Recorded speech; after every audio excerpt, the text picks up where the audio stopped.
Everyone, welcome to the More Computer Academy. Today we will start NCERT class 11th chapter 1 computer system. आज हम इसकी यहाँ पर exercise को सॉल्व करेंगे. ओके, क्वेश्चन नंबर 1 इज, आप यहाँ पर देख सकते हैं जो ये हमारा फर्स्ट क्वेश्चन है. ओके, आप यहाँ पर थोड़ा सा क्या कर सकते हैं, करेक्शन कर सकते हैं. ये है हमारा क्वेश्चन नंबर 1. ओके, थोड़ा सा जूम करके मैं यहाँ पर आपको दिखाती हूँ. Name the software required to make a computer functional. Write down its two primary services. ये क्वेश्चन में क्या बोला गया है कि हमें ऐसे सॉफ्टवेयर का नेम बताना है जिससे जो हमारी कंप्यूटर, हमारा जो कंप्यूटर है, हमारी जो मशीन है वो क्या करेगी, वर्क करेगी. And write down its two primary services. हमें यहाँ पर उसके जो सॉफ्टवेयर के टू जो मेन वर्क हैं उनको यहाँ पर क्या करना है, लिखना है. अब क्या बताया गया है, software require to make a computer functional. एक मशीन से काम करवाने के लिए हमारे पास क्या होना चाहिए, एक सॉफ्टवेयर. हमें उस मशीन में क्या करवाना पड़ेगा, सॉफ्टवेयर को इंस्टॉल करने की हमारी क्या होती है, नीड होती है मशीन से वर्क करवाने के लिए. अब हम यहाँ पर बात करेंगे सिस्टम सॉफ्टवेयर. अब कल की क्लास में जब हमने चैप्टर को रीड किया था उसमें हमने देखा था कि जो सॉफ्टवेयर होते हैं उसके 3 टाइप्स होते हैं. ओके, फर्स्ट क्या था अपना सिस्टम सॉफ्टवेयर, सेकंड क्या था हमारा एप्लीकेशन सॉफ्टवेयर, और थर्ड क्या था यूटिलिटीज़ सॉफ्टवेयर, और एक हमने और पढ़ा था वो था ड्राइवर सॉफ्टवेयर. ये सारे के सारे क्या थे, सॉफ्टवेयर के टाइप्स थे. तो यहाँ पर जो फर्स्ट है अपना क्या है, सिस्टम सॉफ्टवेयर. सिस्टम सॉफ्टवेयर में क्या आता है, ऑपरेटिंग सिस्टम. क्या आता है, ऑपरेटिंग सिस्टम. और किसी भी मशीन से, मतलब जो ये हमारी कंप्यूटर मशीन है, इससे वर्क करवाने के लिए उसमें कौन सा सॉफ्टवेयर सबसे ज़रूरी होता है, वो होता है अपना ऑपरेटिंग सिस्टम. क्योंकि ये जो ऑपरेटिंग सिस्टम है इसके बिना हमारी जो मशीन है वो वर्क नहीं कर सकती. जो यूज़र हैं, यूज़र कौन, जो हम लोग कंप्यूटर का यूज़ करते हैं, ऑपरेटिंग सिस्टम के बिना हम मशीन के साथ कम्युनिकेट नहीं कर सकते. ओके, तो हमारा जो यहाँ पर सॉफ्टवेयर का नेम हो जाएगा, क्या हो जाएगा, ऑपरेटिंग सिस्टम. अब ऑपरेटिंग सिस्टम के बारे में थोड़ा सा देख लेते हैं. It is essential software that manage the computer hardware and software resources and provides a platform for running applications. इसका क्या मतलब है कि ये जो ऑपरेटिंग सिस्टम है, ये जो सॉफ्टवेयर है अपना, ये बहुत ही एसेंशियल है, बहुत ही इम्पोर्टेंट होता है. क्यों है इम्पोर्टेंट, क्योंकि ये मैनेज करता है किसको, जो हमारा कंप्यूटर है इसके जो हार्डवेयर्स होते हैं जैसे कीबोर्ड, माउस, मॉनिटर, इन सभी को क्या करता है, ये मैनेज करता है. और साथ ही किसको मैनेज करेगा, जो हमारे सॉफ्टवेयर हैं उनको, और जो रिसोर्सेज हैं, जो हम एक मशीन में रिसोर्सेज का यूज़ करते हैं, उन सभी को मैनेज करने का जो वर्क है वो किसका होता है, ऑपरेटिंग सिस्टम का. और साथ में ये हमें क्या प्रोवाइड करता है, जो भी यूज़र है, ओके, जो भी पर्सन, जो भी इंसान कंप्यूटर मशीन का यूज़ करेगा, वो उसको, यूज़र को क्या, एक प्लेटफॉर्म प्रोवाइड करता है. क्या करता है, एक प्लेटफॉर्म प्रोवाइड करता है, किस लिए, एप्लीकेशन को रन करने के लिए. प्लेटफॉर्म का मतलब क्या हुआ यहाँ पर, कि हमारी जो मशीन है, ओके, उससे कम्युनिकेट करने के लिए, कि हम उसको क्या देते हैं, इंस्ट्रक्शन देते हैं. तो जो इंस्ट्रक्शन हम देंगे उसके लिए ये हमें क्या प्रोवाइड करता है, कि ये एक मशीन है, इसमें हम क्या कर सकते हैं, वर्क कर सकते हैं. और एप्लीकेशंस क्या हो सकती हैं, जैसे हमें गूगल पे कुछ भी सर्च करना है, ओके, गूगल सर्च करना है, या फिर हमें यूट्यूब यूज़ करना है, तो इस ऑपरेटिंग सिस्टम की हेल्प से ही हम क्या कर सकते हैं, कोई भी एप्लीकेशन, जैसे वेब ब्राउज़र है उसका हम यूज़ कर सकते हैं, कोई भी हमें कोई भी क्वेरी है उसको सॉल्व करने के लिए. ओके, तो वेब ब्राउज़र भी क्या है, एक एप्लीकेशन है. मतलब हम टास्क को, कोई भी काम अगर हमें मशीन में करना है, तो कौन प्रोवाइड करवाता है, मशीन से इंटरेक्शन कौन करवाएगा, ऑपरेटिंग सिस्टम. किसका, यूज़र का. ओके, अब हम यहाँ पर बात करेंगे two primary service of a system software. मतलब यहाँ पर हम टू वर्क की बात करेंगे, कि जो हमारा सिस्टम सॉफ्टवेयर है, जो ऑपरेटिंग सिस्टम है, इसके टू मेन वर्क क्या हैं. सबसे पहला जो प्राइमरी सर्विस है, ये हमें क्या सर्विस प्रोवाइड करता है, कि ये यूज़र इंटरफेस है. जो ऑपरेटिंग सिस्टम है ये क्या होता है, यूज़र इंटरफेस. यहाँ पर यूज़र इंटरफेस का क्या मतलब है, it act as a interface between the user and computer. अभी हमने पढ़ा कि ये यूज़र के बीच में और कंप्यूटर के बीच में क्या बनाता है, कनेक्शन बनाता है. हम किसे इस सॉफ्टवेयर की हेल्प से हम मशीन से कोई भी टास्क को परफॉर्म करवा सकते हैं। ओके, एंड नेक्स्ट जो है अपना पॉइंट क्या है, it allows the user to give the instruction to the computer and interact with it through commands, menus, icons and windows. और ये क्या करता है, जो ये सॉफ्टवेयर है ये यूज़र को अलाउ करता है क्या करने में, इंस्ट्रक्शंस देने में, क्योंकि मशीन से हम टास्क करवाएंगे तो उसके लिए हमें क्या करनी पड़ेंगी, इंस्ट्रक्शंस देनी पड़ेंगी। तो वो किसकी हेल्प से होती है, और ये जो सॉफ्टवेयर है, ये जो ऑपरेटिंग सिस्टम है, ये हमें हेल्प करता है कि हम एक मशीन को क्या कर सकें, इंस्ट्रक्शंस दे सकें। एंड सेकंड क्या है इसका जो सर्विस प्रोवाइड करता है ये हमें, वो है रिसोर्स मैनेजमेंट। जितने भी रिसोर्सेज होते हैं उनको मैनेज कौन करता है, operating system. It manage all the resources of computer system such as CPU, memory, input output device and files and data. इन सभी रिसोर्सेज़ को जो है हमारा कंप्यूटर के जो रिसोर्सेज़ हैं, सीपीयू क्या होता है, ब्रेन ऑफ कंप्यूटर होता है, क्योंकि जो भी प्रोसेस होती है, जो भी टास्क परफॉर्म किया जा रहा है वो कहाँ पे परफॉर्म होता है, सीपीयू में। और उसके बाद प्रोसेसिंग के बाद जो डेटा स्टोर होता है वो कहाँ होता है, मेमोरी में। और अगर हमें कंप्यूटर से कुछ कंप्यूटर को कुछ इंस्ट्रक्शंस देनी है तो वो किसकी हेल्प से होती है, इनपुट डिवाइस की हेल्प से। और जो आउटपुट डिवाइस होता है ये क्या करता है, हमें रिजल्ट को जनरेट करता है। जैसे मॉनिटर पे हमें क्या होगा, जो हमारा डेटा है वो हमें डिस्प्ले हो जाएगा, जो रिजल्ट आया है प्रोसेसिंग के बाद वो हमें शो होगा। तो ये जो है जो सॉफ्टवेयर होता है ये मैनेज करता है जितने भी कंप्यूटर सिस्टम के रिसोर्सेज हैं, सीपीयू, मेमोरी, इनपुट आउटपुट, ये सभी को मैनेज करता है। Okay, one by one. It allocate resources to different program and user efficiently and fairly। मतलब ये allocate करवाता है resources को different programs को and user efficiently and fairly। अब इसमें ये क्या बोला गया है कि इस तरीके से ये resources को manage करता है कि जैसे एक टास्क है, अभी एक टास्क, एक प्रोसेसिंग अगर चल रही है हमारे मशीन में, तो जब तक वो कंप्लीट नहीं होगी तो वो बीच में क्या नहीं होगी, इंटरप्ट नहीं करेगा। कोई भी यूज़र जो है वो हमारी मशीन को इंटरप्ट नहीं कर सकता। मतलब ये जब तक एक टास्क कंप्लीट नहीं होगा तब तक क्या नहीं होगा, वो जो प्रोसेस है वो बीच में नहीं रुकेगी।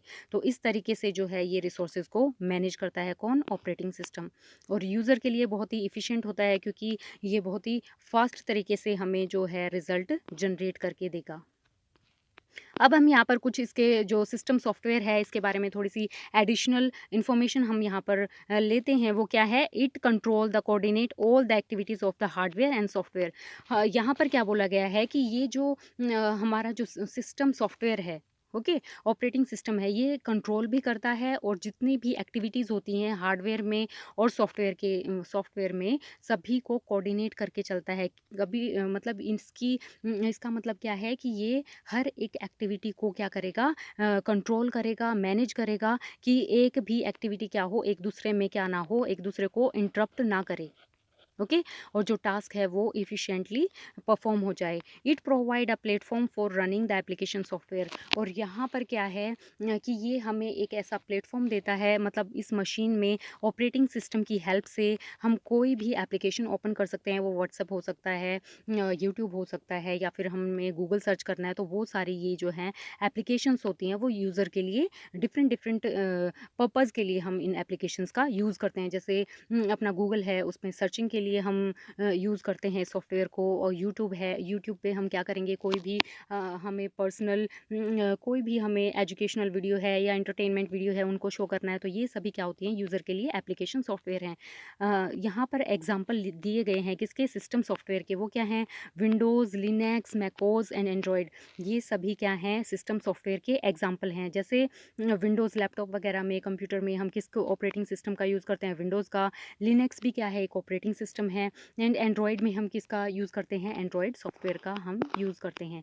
अगर हम यहाँ पर बात करें समरी की, तो हम यहाँ पर समराइज़ कर लेते हैं अपने टॉपिक को। वो क्या है, सिस्टम सॉफ्टवेयर ऑपरेटिंग सिस्टम। अभी हमने बात की थी कि ये क्या है, एक एसेंशियल सॉफ्टवेयर है that make the computer functional by providing. ये हमें मशीन से क्या करवाता है, फंक्शंस परफॉर्म करवाता है। एंड ये एक इंटरफेस का काम करता है किसके बीच में, यूज़र और मशीन के बीच में। एंड यहाँ पर अगर हम बात करें, सेकेंड पॉइंट है रिसोर्स मैनेजमेंट का। और ये जितने भी रिसोर्सेज हैं अपने हार्डवेयर सॉफ्टवेयर, जितने भी रिसोर्सेज रिसोर्सेज हैं उनको मैनेज करने का जो वर्क है वो कौन करता है, system software. Okay, last line में यहाँ पे कंक्लूड किया गया है कि जो सिस्टम सॉफ्टवेयर है operating is required to make a computer functional by providing a user interface and managing the resources of a computer. हमने इसको थोड़ा सा डिटेल में पहले पढ़ लिया है।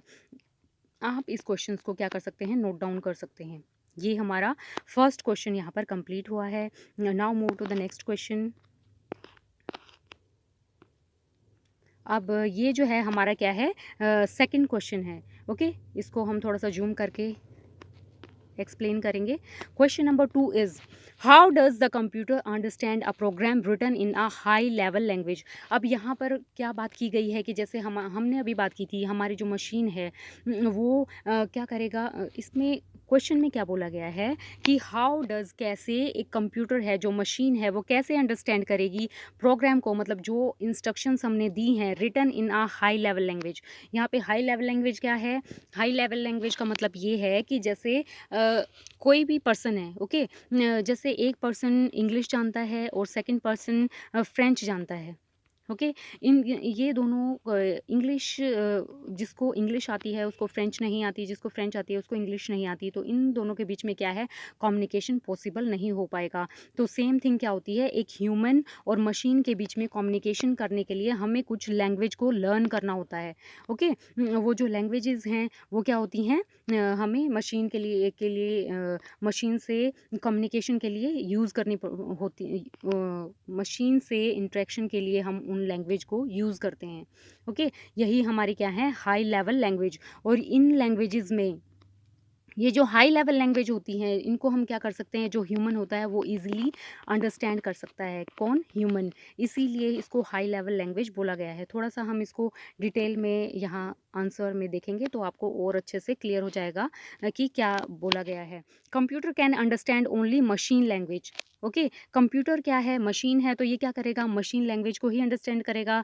और ये जो लैंग्वेज होती है मशीन की वो कौन सी होती है, बाइनरी, 0 और 1 की जो है फॉर्म में होता है अपना machine language. A program written in high level language is first translate into machine language using the translator program. यहाँ पर क्या बताया गया है कि एक जो प्रोग्राम हमने लिखा है, जो हमने कमांड दी है अपने मशीन को, वो किस में होती है, ह्यूमन उसको अंडरस्टैंड कर सकता है, लेकिन मशीन को अगर उसको समझना है तो उसको पहले क्या करना पड़ेगा, ट्रांसलेट करना पड़ेगा। ओके, उसके लिए हमें क्या चाहिए, ट्रांसलेटर। और उसके बाद क्या होगा, जो हमारा जो प्रोग्राम है, इंस्ट्रक्शंस हैं, वो हमारी मशीन परफॉर्म कर पाएगी। अब अगर हम यहाँ पर बात करें तो process of execution of a high level language programme, इसमें प्रोसेस, जो एग्जीक्यूशन प्रोसेस होती है उसका उसके उसके उसको हमने 4 पार्ट में यहाँ पे डिवाइड किया है और इसको हम वन बाय वन अंडरस्टैंड करेंगे। नंबर 1 क्या है, high level language program. High level language program, इस पॉइंट में क्या बोला गया है कि programmer write the program in high level language, example C, Python and Java. जो भी पर्सन, जो भी प्रोग्रामर, प्रोग्रामर कौन होता है, एक पर्सन जो मशीन से क्या करवाना चाहता है, कोई भी पर्टिकुलर काम को परफॉर्म करवाना चाहता है, तो उसको ये लैंग्वेज आनी चाहिए, सी, पाइथन, जावा। ओके, और इनमें जब भी हम जो भी कंटेंट लिखेंगे, जो भी हम कमांड लिखेंगे, इंस्ट्रक्शंस लिखेंगे, उनके क्या होते हैं, कुछ रूल फिक्स होते हैं। ओके, उन रूल को हमें क्या करना होता है, लर्न करना होता है। और हम इनको, जो ये सी में और पाइथन में जो भी हम इंस्ट्रक्शंस लिखते हैं, ये किस में होती है, जैसे पाइथन का अगर हम एग्जांपल लें तो पाइथन में जैसे हमने एक कमांड लिखी, जैसे हमने लिखा प्रिंट एफ, और ये हो गया अपना ब्रेसेस, उसमें हमने लिखा हेलो वर्ल्ड। ओके, ये हमारा क्या हो गया, फर्स्ट प्रोग्राम, और इसको हमने क्या कर दिया ब्रेसेस में, और हमने इसको क्लोज कर दिया। अब ये हमारी क्या है, फर्स्ट, ये हमने कमांड दी है किसको, मशीन को। अब इसको क्या है, प्रिंट एफ और ये जो वर्ल्ड है ये क्या है, इंग्लिश के करेक्टर हैं, इनको हम इजीली अंडरस्टैंड कर सकते हैं, पर इसको मशीन जो है वो इस जो हमने लिखा है इसको अंडरस्टैंड नहीं कर सकती। इसके लिए हमें क्या चाहिए, एक ट्रांसलेटर। ओके, ये हमने लिखा। अब ये जो हमने लिखा है सोर्स कोड, जो ये कमांड दी है, ये किस में है? हाई लेवल लैंग्वेज में। अब इसको कन्वर्ट करने के लिए हमें क्या चाहिए? ट्रांसलेटर। ट्रांसलेटर कौन-कौन सा होता है किसी भी लैंग्वेज में? एक कंपाइलर होता है, एक क्या होता है? इंटरप्रेटर। 2 ट्रांसलेटर हम यहाँ पर यूज़ करते हैं। जो कंपाइलर है, जैसे सी लैंग्वेज हो गई, सी प्लस प्लस हो गई, या फिर जावा। जावा में हम इन लैंग्वेजेज़ में किसका यूज़ करते हैं? कंपाइलर का यूज़ करते हैं। किस लिए? जो हमने इंस्ट्रक्शन लिखी है उसको मशीन लेवल में कन्वर्ट करने के लिए। ओके। और जो इंटरप्रेटर होता है, पाइथन जो लैंग्वेज है, हम उसमें किसका यूज़ करते हैं? इंटरप्रेटर का। The translator convert the high level program into machine language. Okay, ये हमने अभी देखा कि जो ट्रांसलेटर होता है, ये हमने जो भी, जैसे अभी हमने लिखा था ना हेलो वर्ल्ड, तो इसको किस में कन्वर्ट कर देगा? मशीन लैंग्वेज में कन्वर्ट कर देगा। जैसे हेलो हेलो के लिए कुछ भी यहाँ पे जैसे हमने लिखा 1010, जो भी इसका कोड होता है, ये क्या करेगा? जो ट्रांसलेटर होता है, जो करैक्टर हैं, उनको कन्वर्ट कर देगा बाइनरी लैंग्वेज में। अब हम बात करेंगे यहाँ पर मशीन लैंग्वेज की। थर्ड पॉइंट क्या है? Machine language. मशीन लैंग्वेज में क्या रहेगा? ये कन्वर्ट करेगा अभी जो हमारा ट्रांसलेटर है, हमने जो भी कोड लिखा उसको मशीन कोड में कन्वर्ट कर दिया। किसमें? 0 और 1 की फॉर्म में ये कन्वर्ट हो चुका है। किसकी हेल्प से? इंटरप्रेटर की हेल्प से, कंपाइलर की हेल्प से। अब क्या होगा? फोर्थ पॉइंट में एग्जीक्यूशन होगा। किसका? जो भी हमने इंस्ट्रक्शन दी हैं उनका। अब क्या होगा? जैसे ही इंटरप्रेटर ने पूरा कोड रीड कर लिया, ओके, उसके बाद जो मशीन ने क्या कर लिया? इंस्ट्रक्शन को अंडरस्टैंड कर लिया है। तो अब उसके बाद क्या होगा? हमारा जो प्रोग्राम है उसका एग्जीक्यूशन होगा, उसका जो रिजल्ट है वो हमें डिस्प्ले होगा, जनरेट हो जाएगा। कहाँ पर? स्क्रीन पे। अब हम यहाँ पर बात करेंगे टू टाइप ऑफ ट्रांसलेटर। हमने यहाँ पे टू टाइप ऑफ ट्रांसलेटर देखे हैं, कंपाइलर और इंटरप्रेटर। अभी हमने बात की थी ट्रांसलेटर द एंटायर। कंपाइलर क्या करता है? जो भी हमने कोड लिखा है, ओके, वो 1 लाइन का हो सकता है, 2 लाइन का, 4 लाइन का, कितनी भी लाइन्स का वो हो सकता है। ओके, जैसे 7 लाइन का हमारे पास कोड है, तो कंपाइलर क्या करेगा? इन 7 लाइन को एक साथ रीड करेगा। ओके, जो भी हमने 7 लाइन लिखी हैं, ओके, जैसे हमने ये कोई प्रोग्राम लिख दिया और ये 7 लाइन्स हैं, हम इनको अंडरस्टैंड कर सकते हैं, पर मशीन इसको अंडरस्टैंड नहीं कर सकती। तो कंपाइलर क्या करेगा? पहले जो इंस्ट्रक्शंस हमने लिखी हैं इनको एक साथ कंप्लीट 7 लाइन्स को वो रीड करेगा।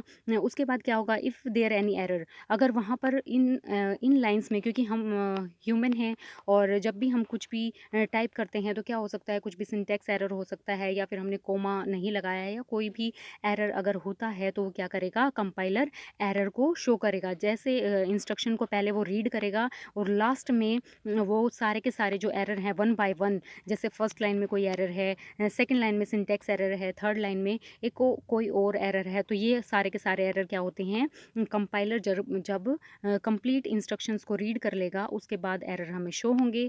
और ये जो कंपाइलर होता है वो किस में यूज़ होता है? कौन सी लैंग्वेज में हम यूज़ करते हैं कंपाइलर को? और कंपाइलर क्या है? ट्रांसलेटर होता है। ये सी लैंग्वेज में, सी प्लस प्लस में और जावा में हम इसको यूज़ करते हैं। अब हम बात करते हैं इंटरप्रेटर की। इंटरप्रेटर क्या है?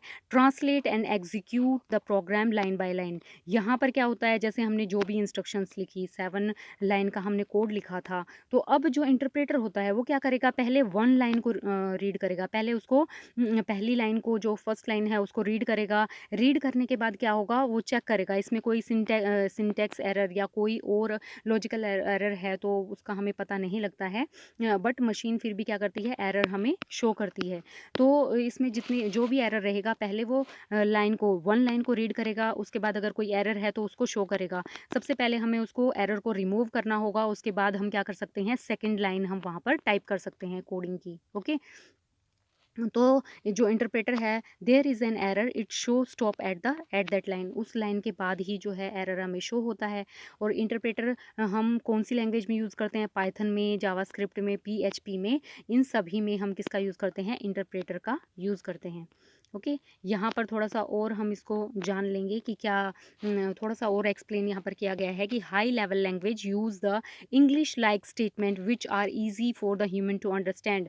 जो हाई लेवल लैंग्वेज होती हैं, जो हम कोड लिखते हैं, इंस्ट्रक्शंस लिखते हैं, ये किस में होती हैं? इंग्लिश में। या तो हम अल्फ़ाबेट का यूज़ करते हैं, या सिंबल का हम इसमें यूज़ करेंगे, या फिर नंबर का हम इसमें यूज़ करते हैं। ओके, तो इसको हम क्या कर सकते हैं? ह्यूमन ईजिली अंडरस्टैंड कर सकता है, इसीलिए हम इसको क्या बोलते हैं?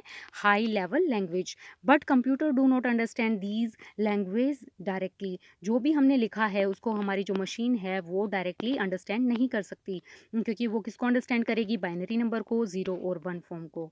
ओके, एंड थर्ड पॉइंट में क्या है, therefore the translator, compiler और interpreter convert the high level program into machine language. जो हमारे ट्रांसलेटर हैं, कंपाइलर या फिर इंटरप्रेटर हैं, वो कन्वर्ट कर देगा हमने जो भी इंस्ट्रक्शन लिखी हैं उसको किस में, बाइनरी फॉर्म में, मशीन लैंग्वेज की फॉर्म में कन्वर्ट करेगा। उसके बाद क्या होगा, machine language consist of the binary digit 0 1 which the computer can understand and execute. अब जो मशीन है हमारी उसमें हमारा जो हाई लेवल लैंग्वेज है वो कन्वर्ट हो चुकी है किसमें, 0 और 1 की फॉर्म में। अब मशीन क्या करेगा, इस इंस्ट्रक्शंस को ईजिली अंडरस्टैंड करेगा। उसके बाद after the translation the computer execute the instruction and produce the required output. और ट्रांसलेशन के बाद क्या हो जाएगा, हमारा आउटपुट हमें डिस्प्ले होगा। जैसे हमने यहाँ पर एग्जाम्पल भी लिया है हाई लेवल प्रोग्राम का, जैसे सी लैंग्वेज है। ओके, सी लैंग्वेज में हमने प्रिंट एफ दिया है। ओके, सी लैंग्वेज में क्या होता है, प्रिंट एफ है, उसमें हमने हेलो दिया है।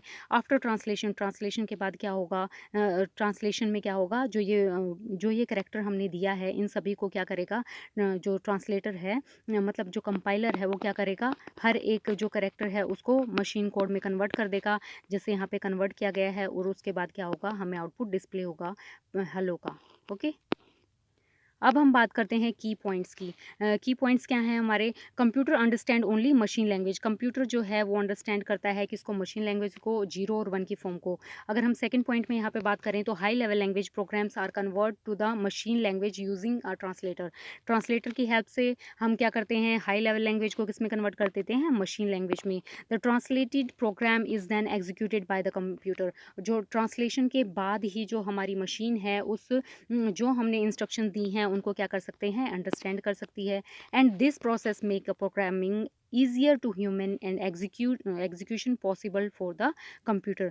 इन ट्रांसलेटर की हेल्प से ही हमारी जो प्रोग्रामिंग है वो ईजी होती है, किसके लिए, ह्यूमन के लिए, क्योंकि हम उसको ईजिली अंडरस्टैंड कर सकते हैं और मशीन उसको ईजिली एग्जीक्यूट कर पाती है अंडरस्टैंडिंग के बाद।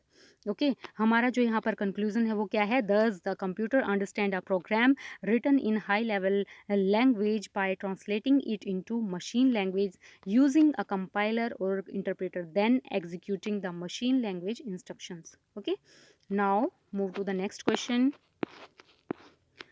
अब ये जो है हमारा क्या है, थर्ड क्वेश्चन है, आप इसको देख सकते हैं। एंड यहाँ पर हम थोड़ा सा इसको जूम करके देखते हैं हमारा थर्ड क्वेश्चन क्या है, why is the execution time of the machine code less than that of the source code. अभी हमने बात की कि हमने क्या किया था, हमने कुछ इंस्ट्रक्शंस लिखी थी, वो हमारा जो ट्रांसलेटर है उसको अंडरस्टैंड करेगा और इसको किस में कन्वर्ट करेगा, मशीन कोड में।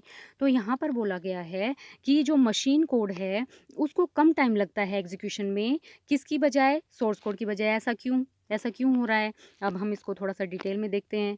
The execution time of the machine code is less than that of the source code because machine code is in binary language which is directly understood and executed by the CPU, and whereas the source code written in high level language needs to be translated first.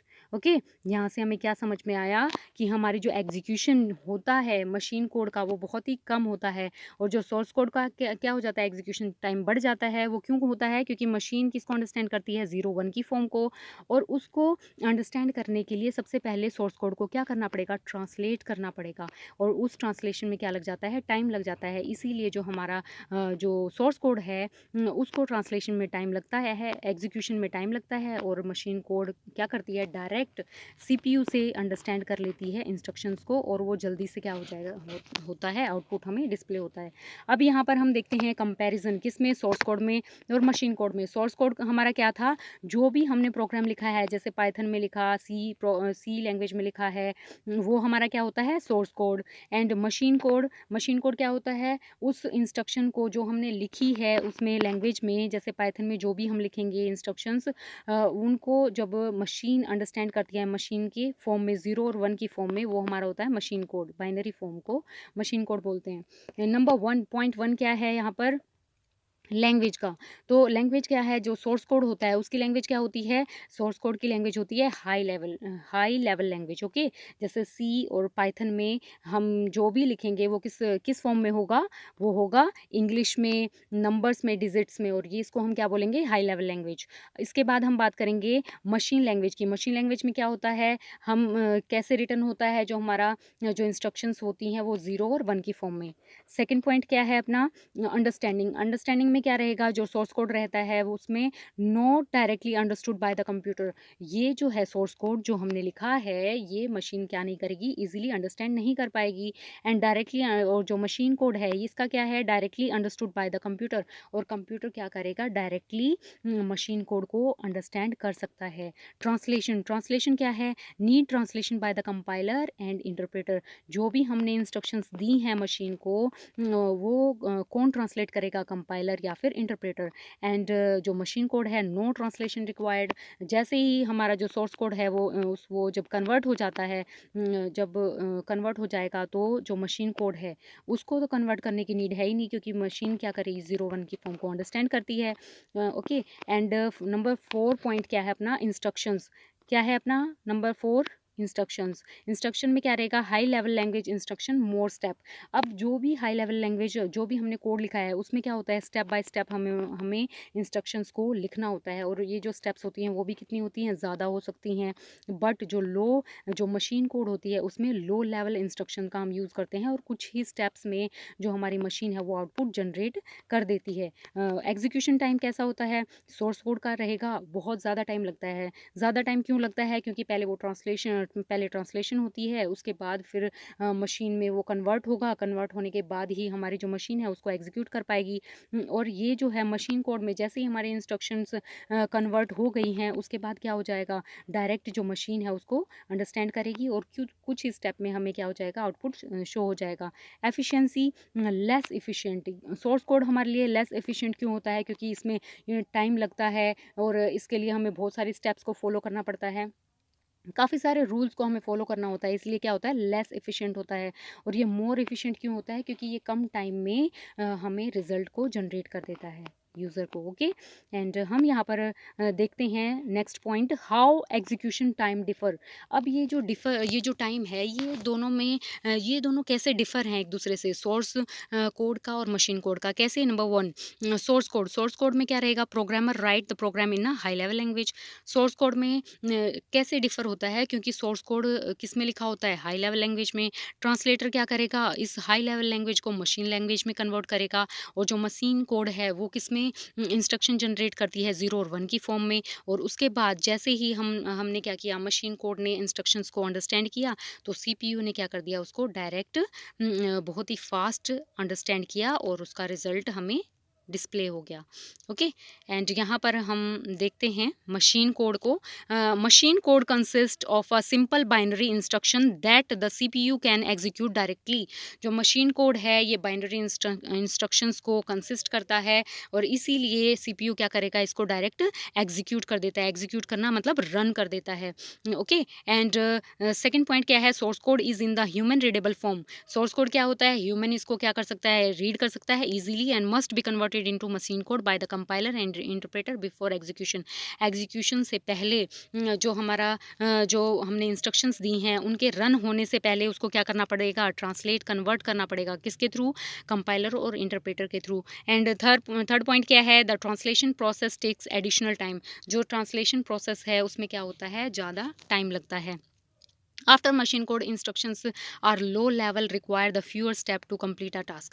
Machine को अपना result generate करने के लिए बहुत ही कम step की need होती है, और ये बहुत ही जल्दी हमें रिजल्ट जनरेट करता है। Therefore the machine code execute after faster has less execution time compared to source code. अब जैसे ही मशीन ने इंस्ट्रक्शंस को अंडरस्टैंड कर लिया है, तो वो एग्जीक्यूशन क्या हो जाएगा, फास्ट हो जाएगा, और इसमें टाइम भी क्या लगेगा, कम लगेगा, किसकी बजाय, सोर्स कोड की बजाय।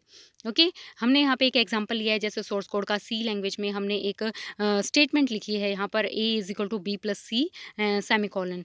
इसमें सबसे पहले क्या होगा, जो हमारा कंपाइलर है, कंपाइलर ही यूज़ करते हैं हम। कौन सा ट्रांसलेटर हम यूज़ करते हैं सी लैंग्वेज में? कंपाइलर। ये क्या करेगा, जो स्टेटमेंट्स है उसको किस में कन्वर्ट करेगा? मशीन कोड में। अब उसके बाद क्या होगा, मशीन कोड में हमारी इंस्ट्रक्शंस जनरेट हो चुकी हैं। उसके बाद सीपीयू क्या क्या करेगा, इन इंस्ट्रक्शंस को रीड करेगा और क्या हो जाएगा, एग्जीक्यूशन होगा। ओके, हमारी इन इंस्ट्रक्शंस को वो सीपीयू क्या करेगा, एग्जीक्यूट कर देगा। और रिजल्ट क्या रहेगा, machine code run faster because there is no need for translation.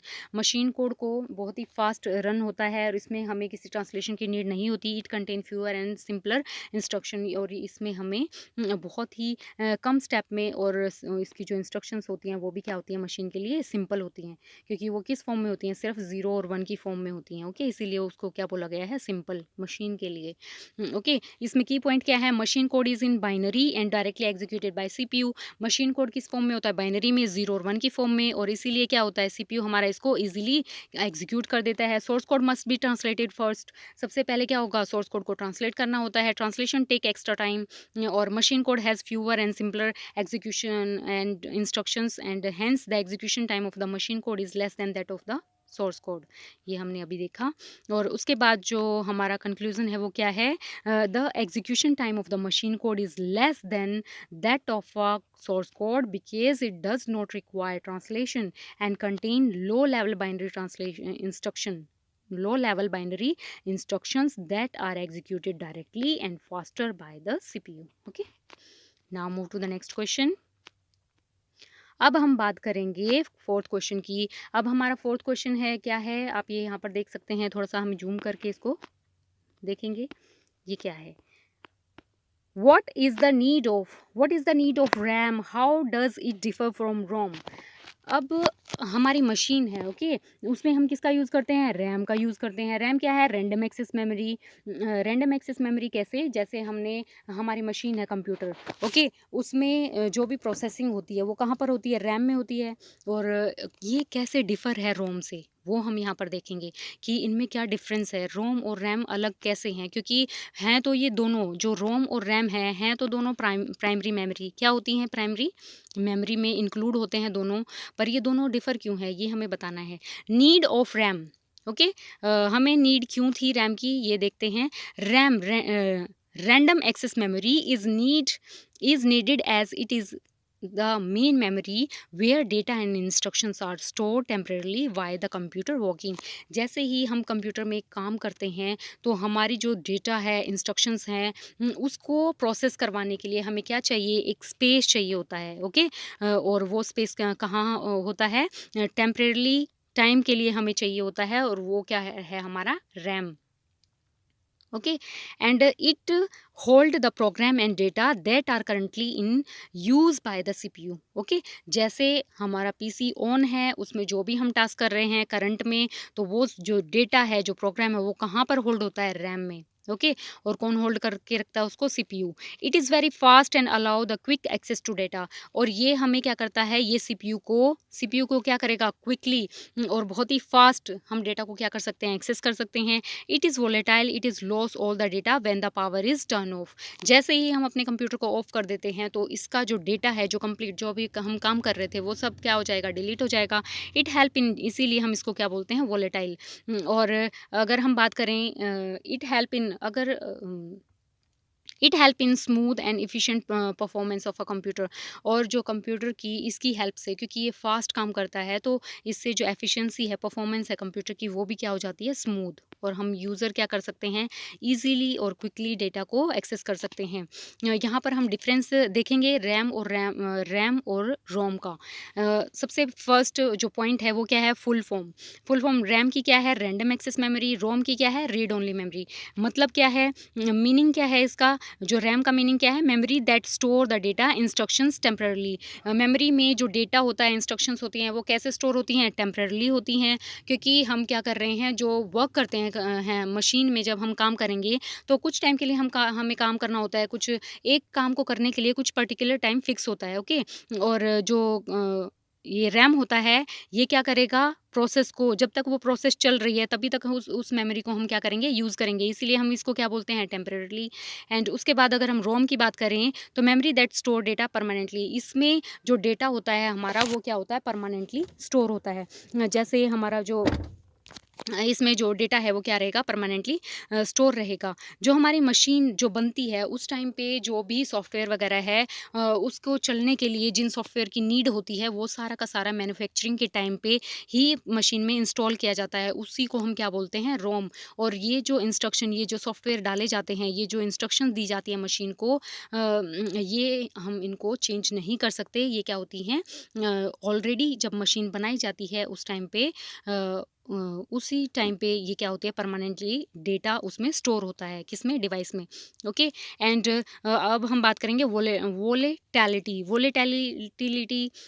Volatility का मतलब क्या होता है, volatile data is lost when power is of. जैसे ही हमारा जो कंप्यूटर है या जो इलेक्ट्रिसिटी है वो चली जाती है तो हमारा जो डेटा है कंप्यूटर का, मशीन का, वो क्या हो जाता है, लॉस्ट हो जाता है। Non volatile data is retain even when the power is off. अगर पावर चली भी जाती है तो भी हमारा जो डेटा है कंप्लीट, जो मशीन को बनते समय जो डेटा इसमें इंस्टॉल किया गया था वो हमेशा पावर ऑफ होने के बाद भी उसमें क्या रहेगा, स्टोर रहेगा। रीड एंड राइट का क्या मतलब है, read and write both operation are possible. हम यहाँ पर रैम में क्या कर सकते हैं, जो भी प्रोसेस, जो भी टास्क हम परफॉर्म कर रहे हैं, हम उसको वहाँ पे रीड भी कर सकते हैं और उसमें हम कुछ राइट डाउन भी कर सकते हैं। Only read operation is possible, data can not be written normally. जो रोम में होता है उसमें हम सिर्फ क्या कर सकते हैं, सिर्फ रीड कर सकते हैं उसको, उसमें कुछ भी हम डेटा को ऐड नहीं कर सकते। और जो पर्पज़ होता है रैम का वो क्या होता है, ये स्टोर करता है डेटा को, प्रोग्राम को करंटली इन यूज़, जो भी करंट टाइम में, जो भी जैसे हमने पीसी को ऑन किया उसमें जो भी हम वर्क करेंगे करंट टाइम में, सिर्फ उसी डेटा को वो स्टोर करता है। और जो रोम होता है ये क्या करता है, परमानेंट इंस्ट्रक्शंस को स्टोर करके रखता है। इसके एग्जांपल क्या होते हैं, फर्मवेयर और बायोस। ओके, इसको हम थोड़ा सा देखेंगे, फर्मवेयर और बायोस को भी। एंड स्पीड इसकी क्या होती है, रैम की स्पीड फास्ट होती है। और जो हमारा रोम होता है ये क्या होता है, ये स्लोवर होता है। क्या होता है, स्लोवर होता है रैम से। एंड कैपेसिटी क्या होती है, रैम की लार्जर होती है और जो रोम होता है इसकी कैपेसिटी स्मॉलर होती है। एग्जाम्पल की अगर हम यहाँ पर बात करें तो ये जो रैम का जो एग्जाम्पल है वो क्या है, डी रैम का मतलब क्या है, डायनामिक। क्या है, dynamic random access memory. Okay, dynamic का यहाँ पर क्या मतलब है, कि जो हमारा डेटा है वो क्या होता है, मतलब जैसे हम पीसी पे वर्क कर रहे हैं, ओके, कंप्यूटर में, लैपटॉप में वर्क करते हैं तो क्या होता है, हमारा डेटा हर मिनट में, हर सेकंड में चेंज होता रहता है। ओके, तो ये क्या होता है, डायनामिक जो रैंडम एक्सेस मेमोरी, डायनामिकली हम क्या कर रहे हैं, डेटा को एक्सेस कर रहे हैं। अगर हम इसमें एग्जांपल लें तो जो डी रैम का एग्जांपल होगा वो हमारा हो जाएगा, डी रैम में क्या होता है एक्चुअली, ये जो डी रैम है इसमें जो स्पेस होता है वो इनफ होता है। ओके, क्या होता है, स्पेस इनफ होता है, लेकिन इसके लिए हमें इसको जब भी हम इसको डी रैम को यूज़ करते हैं तो हमें इसको बार बार रिफ़्रेश करना पड़ता है। रिफ़्रेश करने का क्या मतलब है कि हमें बार बार जो डेटा है उसको रिफ़्रेश करना पड़ेगा, क्योंकि इसमें क्या है, जो एक डेटा स्टोर, ये ज़्यादा डेटा को क्या नहीं कर पाता, ज़्यादा टाइम के लिए डाटा को स्टोर नहीं कर सकता।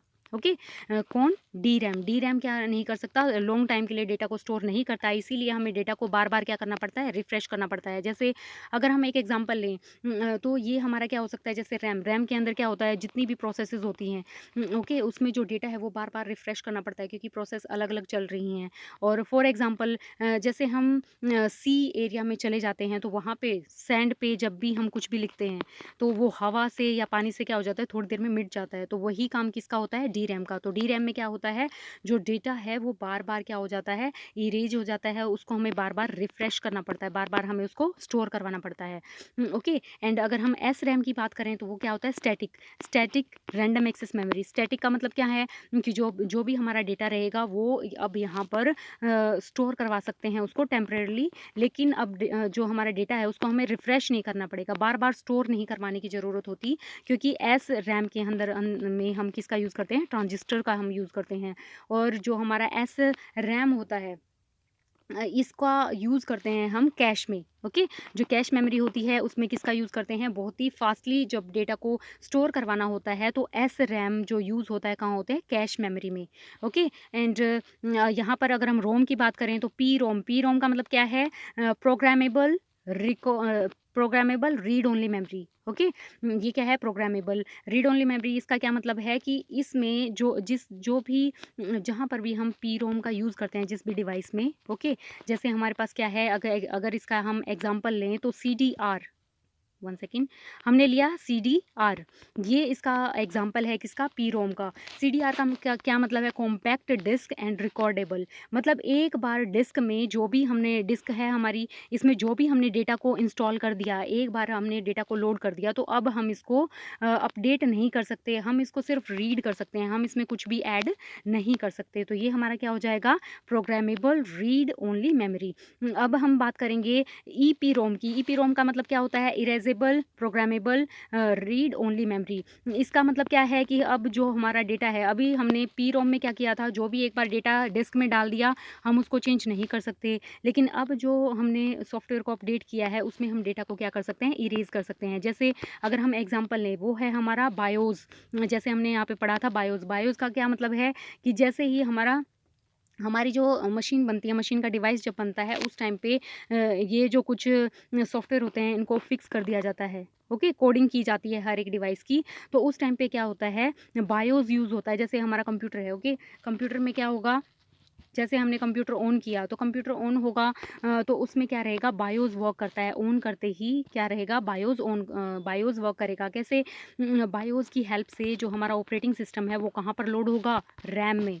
ऑपरेटिंग सिस्टम कहाँ पर लोड हो जाएगा, रैम में वो लोड हो जाता है। उसके बाद क्या होगा, जैसे बायोस है, बायोस हमारे जो हार्डवेयर हैं, जैसे कीबोर्ड हो गया, मॉनिटर है या फिर रैम है, ये प्रॉपर तरीके से काम कर रहे हैं कि नहीं कर रहे हैं, इनको चेक करने का काम किसका होता है, बायोस का।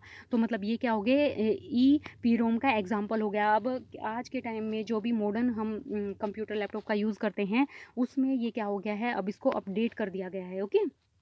अब हम बात करते हैं EEPROM की। EEPROM का मतलब क्या है, electrically erase programmable read only memory, okay. अब हम इलेक्ट्रिसिटी, मतलब यहाँ पे जो EEPROM था इसमें अल्ट्रा वायलेट रे का हम यूज़ करते हैं, किसका, लाइट की हेल्प से हम डेटा को इरेज कर सकते हैं, किसमें, EEPROM में। लेकिन जो EEPROM है इसमें क्या रहेगा, इलेक्ट्रिसिटी की हेल्प से हम डेटा को इरेज करेंगे। जैसे जो हमारी अगर हम यहाँ पर टीवी रिमोट की बात करें तो उसकी सेटिंग को अगर हमें चेंज करना है तो इसमें क्या यूज़ किया जाता है, EEPROM का जो कॉन्सेप्ट है वो यहाँ पर यूज़ किया जाता है। इसकी सेटिंग को हम कभी भी किसी भी टाइम चेंज कर सकते हैं। जैसे हमारी वॉशिंग मशीन है, वॉशिंग मशीन की जो सेटिंग है, कोई भी एक्टिविटी उसमें परफॉर्म करवानी है तो उसको हम क्या क्या कर सकते हैं, चेंज कर सकते हैं किसी भी टाइम। तो ये था हमारा क्या एग्जाम्पल थे।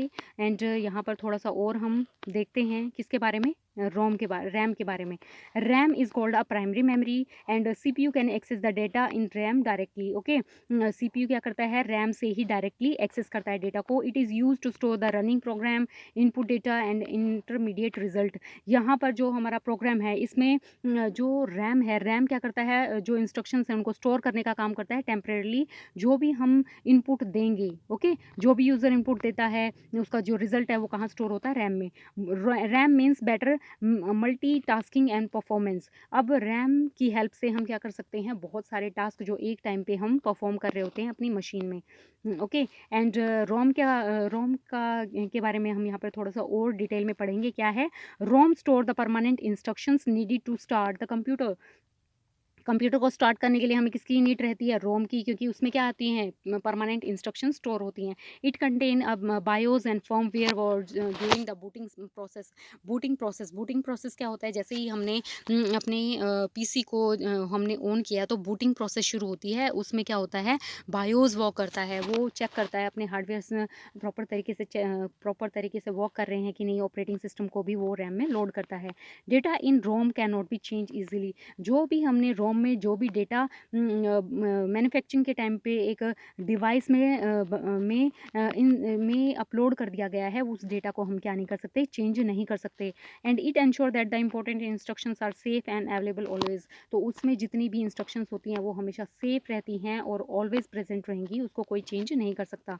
की पॉइंट की बात करें तो रैम क्या होता है, वोलेटाइल होता है।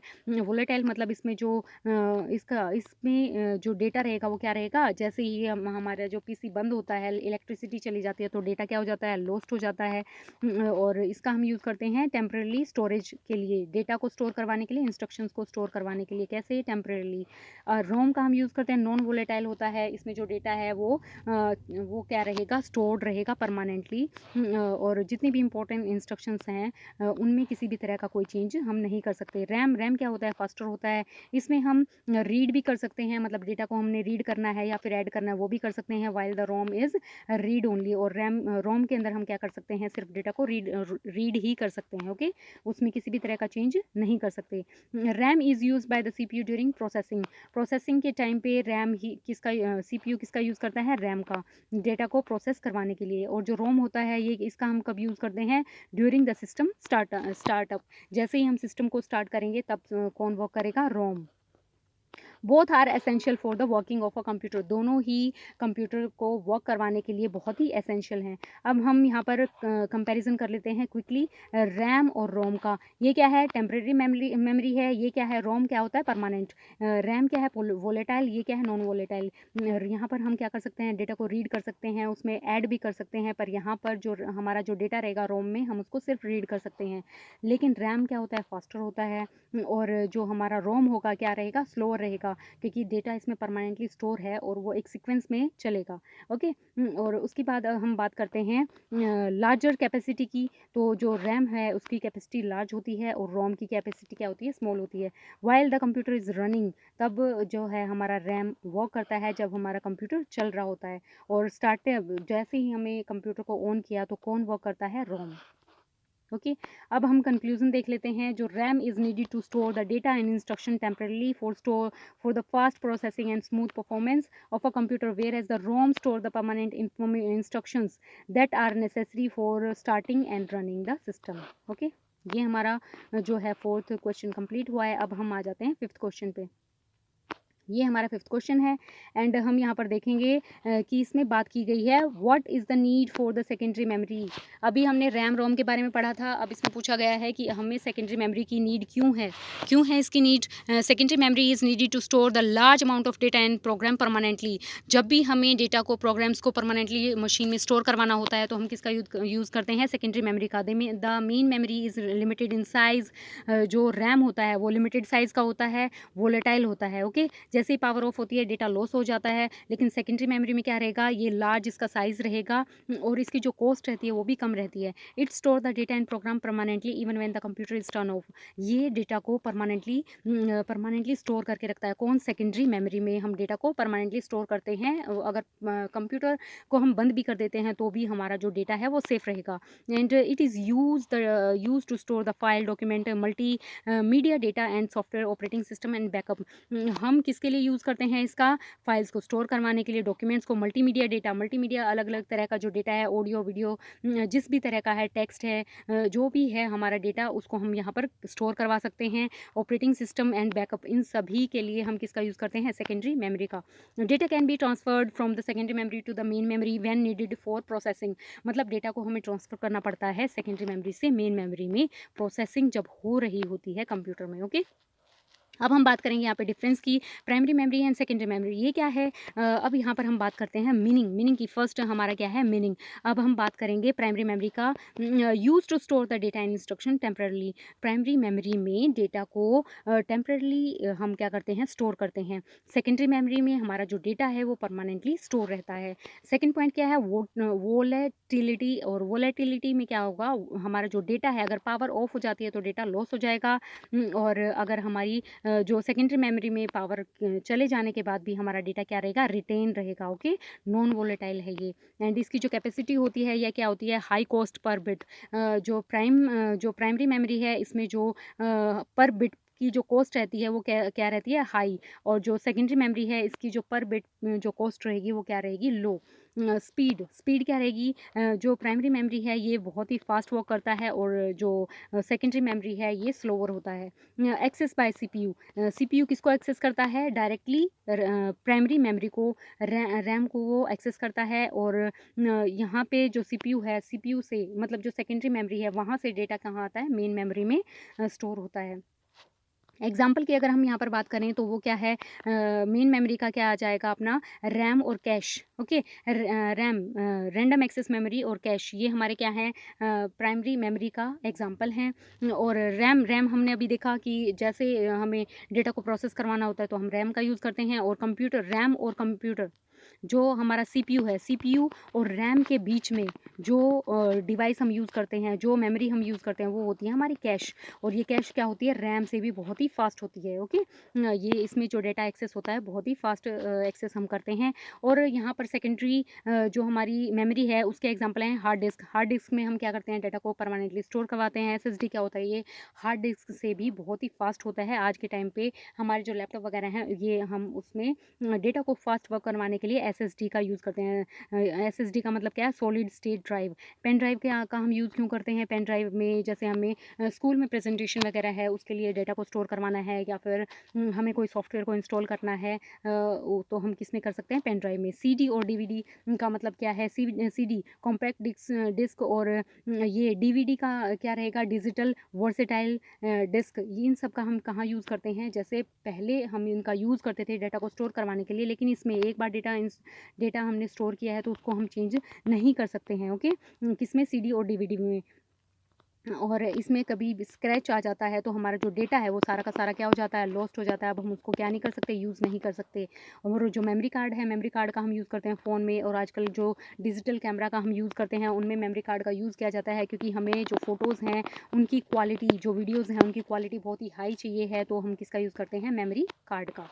ओके, हम यहाँ पर थोड़ा सा और अंडरस्टैंड करेंगे सेकेंडरी मेमोरी को। ये क्या है, it increase the storage capacity of a computer system. Computer system की अगर हमें स्टोरेज कैपेसिटी को इंक्रीज़ करना है तो हम किसका यूज़ करेंगे, सेकेंडरी मेमोरी का। It allow the user to store the data for the long time. हम यहाँ पर डेटा को लॉन्ग टाइम के लिए स्टोर करवा सकते हैं। It is economically for storing the large volume of data. हम ये क्या होता है, इसमें हम डेटा को स्टोर करवा सकते हैं, और ये इसकी कॉस्ट भी क्या होती है, कम होती है। It help in data in sharing, backup and transfer. इसमें हम डेटा को शेयर करवा सकते हैं, इसका बैकअप भी इजीली ले सकते हैं और ले सकते हैं, और ट्रांसफ़र भी क्या रहेगा, डेटा का इजीली हो सकता है। यहाँ पर कुछ एग्जांपल दिए गए हैं सेकेंडरी मेमोरी के, क्या हैं, एचडीडी। अभी हमने पढ़ा था कि डेटा को परमानेंटली, जब हमारे पास लार्ज डेटा होता है उसको परमानेंटली स्टोर करवाने के लिए हम किसका यूज़ करते हैं, हार्ड डिस्क ड्राइव। लेकिन अगर हम आज की बात करें, टुडे टाइम में हम क्या यूज़ करते हैं, होम्स में या फिर किसी भी कहीं भी ऑर्गेनाइजेशन में जो सीसीटीवी कैमराज होते हैं उनमें एचडीडी का यूज़ किया जाता है, क्योंकि हमारा जो डेटा है वो कंटिन्यूसली डे और नाइट में कंटिन्यूसली क्या हो रहा है, स्टोर हो रहा है। तो उस टाइम पे हम डिवाइसेस में, सीसीटीवी में क्या यूज़ किया जाता है, एचडीडी। अगर हम एसएसडी की बात करें, सॉलिड स्टेट ड्राइव की बात करें, तो आजकल कंप्यूटर में जो जैसे जो आईफोन, जो आई कंप्यूटर होते हैं, इन सभी में डाटा की जो प्रोसेसिंग है उसको फास्ट करने के लिए हम एसएसडी का यूज़ करते हैं। यूएसबी पेन ड्राइव का क्या मतलब है कि पेन ड्राइव का भी हम यूज़ करते हैं। पेन ड्राइव में क्या रहेगा, हमें डेटा को स्टोर करवाना होता है, तो हम किसका यूज़ करते हैं, पेन ड्राइव का। ओके, और सीडी और डीवीडी, इनके बारे में अभी हमने स्टडी किया था। मेमोरी कार्ड का भी हमने बताया था, मेमोरी कार्ड क्या करता है। आजकल जो डिजिटल जो कैमराज हैं उनमें हम मेमोरी कार्ड का यूज़ करते हैं। किस लिए करते हैं इसका, क्योंकि जो क्वालिटी है, जो फ़ोटो की और वीडियो की क्वालिटी है वो हाई होनी चाहिए, इसलिए हम किसका यूज़ करते हैं, मेमोरी कार्ड का। और मैग्नेटिक टेप, मैग्नेटिक टेप में क्या रहेगा, मैग्नेटिक टेप का यूज़ किया जाता है। आज के टाइम में इसका यूज़ जो है वो बहुत ही कम हो गया है, लेकिन जो गूगल है, अमेज़ॉन है, ये सभी जो कंपनियां हैं अपने डेटा के बैकअप के लिए, डेटा के, क्योंकि डेटा क्या होता है, एक सीक्वेंस में होता है, और उसको स्टोर करवाने के लिए वो आज के टाइम में भी मैग्नेटिक टेप का यूज़ करते हैं। ओके, अब हम यहाँ पर मेन पॉइंट की बात करें तो secondary memory provide the permanent storage. क्या है, ये परमानेंट स्टोरेज है, लार्ज इसकी कैपेसिटी होती है, इसकी कॉस्ट क्या होती है, लो होती है। ये डेटा को रिटेन करता है, जब पावर ऑफ हो जाती है तो भी हमारा जो डेटा है वो सेफ रहेगा।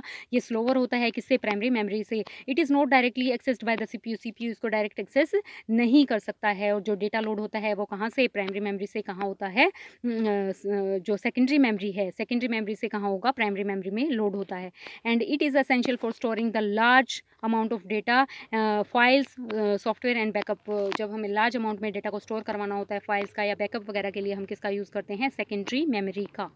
ओके, ये हमारा क्या है, कंक्लूजन है, secondary memory is needed because it provide the large and permanent and economical storage of data and program, complementing the limited and temporary storage of the primary memory. क्योंकि primary memory क्या होती है, उसमें जो data को store कर सकते हैं हम, एक लिमिट में ही डेटा को स्टोर करवा सकते हैं। बट जो सेकेंडरी मेमोरी है वो लार्ज होती है, हम इसमें कितना भी डेटा को स्टोर करवा सकते हैं। Okay, now move to the next question. अब हम आते हैं अपना 6 क्वेश्चन, ये आपके सामने है, और हम थोड़ा सा इसको जूम करेंगे और इसको अंडरस्टैंड करेंगे ये क्या है। How do the different component of a computer communicate with each other? Yes, ये भी कितना अच्छा क्वेश्चन है कि हमारे कंप्यूटर में क्या होते हैं, कंपोनेंट तो अलग अलग होते हैं, लेकिन वो कम्युनिकेट कैसे कर पाते हैं एक दूसरे से, तो वो हम यहाँ पर देखते हैं। Different component of a computer communicate with each other through the system connected connection called the bus. ठीक है, डिफरेंट कंपोनेंट मतलब हमारे पास क्या होता है, कीबोर्ड होता है, सीपीयू होता है, मेमोरी है अपने पास, प्रिंटर है, डिस्क है, बहुत सारे क्या होते हैं डिवाइसेस हम कंप्यूटर में यूज़ करते हैं अपने टास्क को परफॉर्म करवाने के लिए, लेकिन उनके बीच में कनेक्शन कौन क्रिएट करता है? बसेस के थ्रू हमारा जो डेटा है वो क्या होता है, ट्रांसफ़र होता है। Buses transfer the data. जो बस होती है, बस क्या है, वायर्ड की हम यहाँ पर बात कर रहे हैं, किसकी, वायर्ड की। उसको हमने क्या बोला है, बस। बस क्या करता है, ट्रांसफ़र करता है डेटा को, और ये जो डेटा है इसमें एड्रेस, कंट्रोल सिग्नल्स, एड्रेस भी होता है, डेटा डेटा कहीं पे तो रखा होगा, उसका कुछ तो एड्रेस होगा, एड्रेस का यूज़ करते हैं। कंट्रोल सिग्नल का हम यूज़ करेंगे किसमें, सीपीयू, मेमोरी और इनपुट आउटपुट डिवाइसेस के बीच में। ओके, अब हम यहाँ पर देखते हैं communication. Communication through the system bus. System बस से कम्युनिकेशन होता कैसे है? इसमें 3 बस का हम यूज़ करते हैं डेटा को ट्रांसफ़र करने के लिए। पहला हमारा क्या है, डेटा बस, सेकंड क्या है, एड्रेस बस, थर्ड क्या है अपना, कंट्रोल बस। ओके, हम यहाँ पर देख रहे हैं कि अपना क्या है, सीपीयू इसमें यूज़ होता है, मेमोरी का हम यूज़ करते हैं अपने डेटा को प्रोसेस करवाने के लिए, और इनपुट आउटपुट डिवाइसेस का हम यहाँ पर यूज़ करते हैं। जो हमारी डेटा बस होती है, जो रेड कलर का आपको दिख रहा है ना, ये सिंबल, ये क्या है, ये बाई डायरेक्शनल हो रहा है। क्या, कहाँ से डाटा ट्रांसफ़र हो रहा है, सीपीयू से कहाँ पे जा रहा है, मेमोरी, ये जो इनपुट आउटपुट डिवाइसेस तक भी क्या करवा रहे हैं, हम डेटा को ट्रांसफ़र करवा रहे हैं। उसके बाद अगर हम एड्रेस की, जो ये ब्लू कलर का आपको दिख रहा है, ये क्या है, सिंगल डायरेक्शन में जा रहा है, मतलब सीपीयू क्या करेगा, इंस्ट्रक्शंस देगा किसको, इनपुट आउटपुट डिवाइसेस को। तो मतलब यहाँ पर क्या है, सिर्फ डेटा का एड्रेस ही ट्रांसफ़र हो रहा है।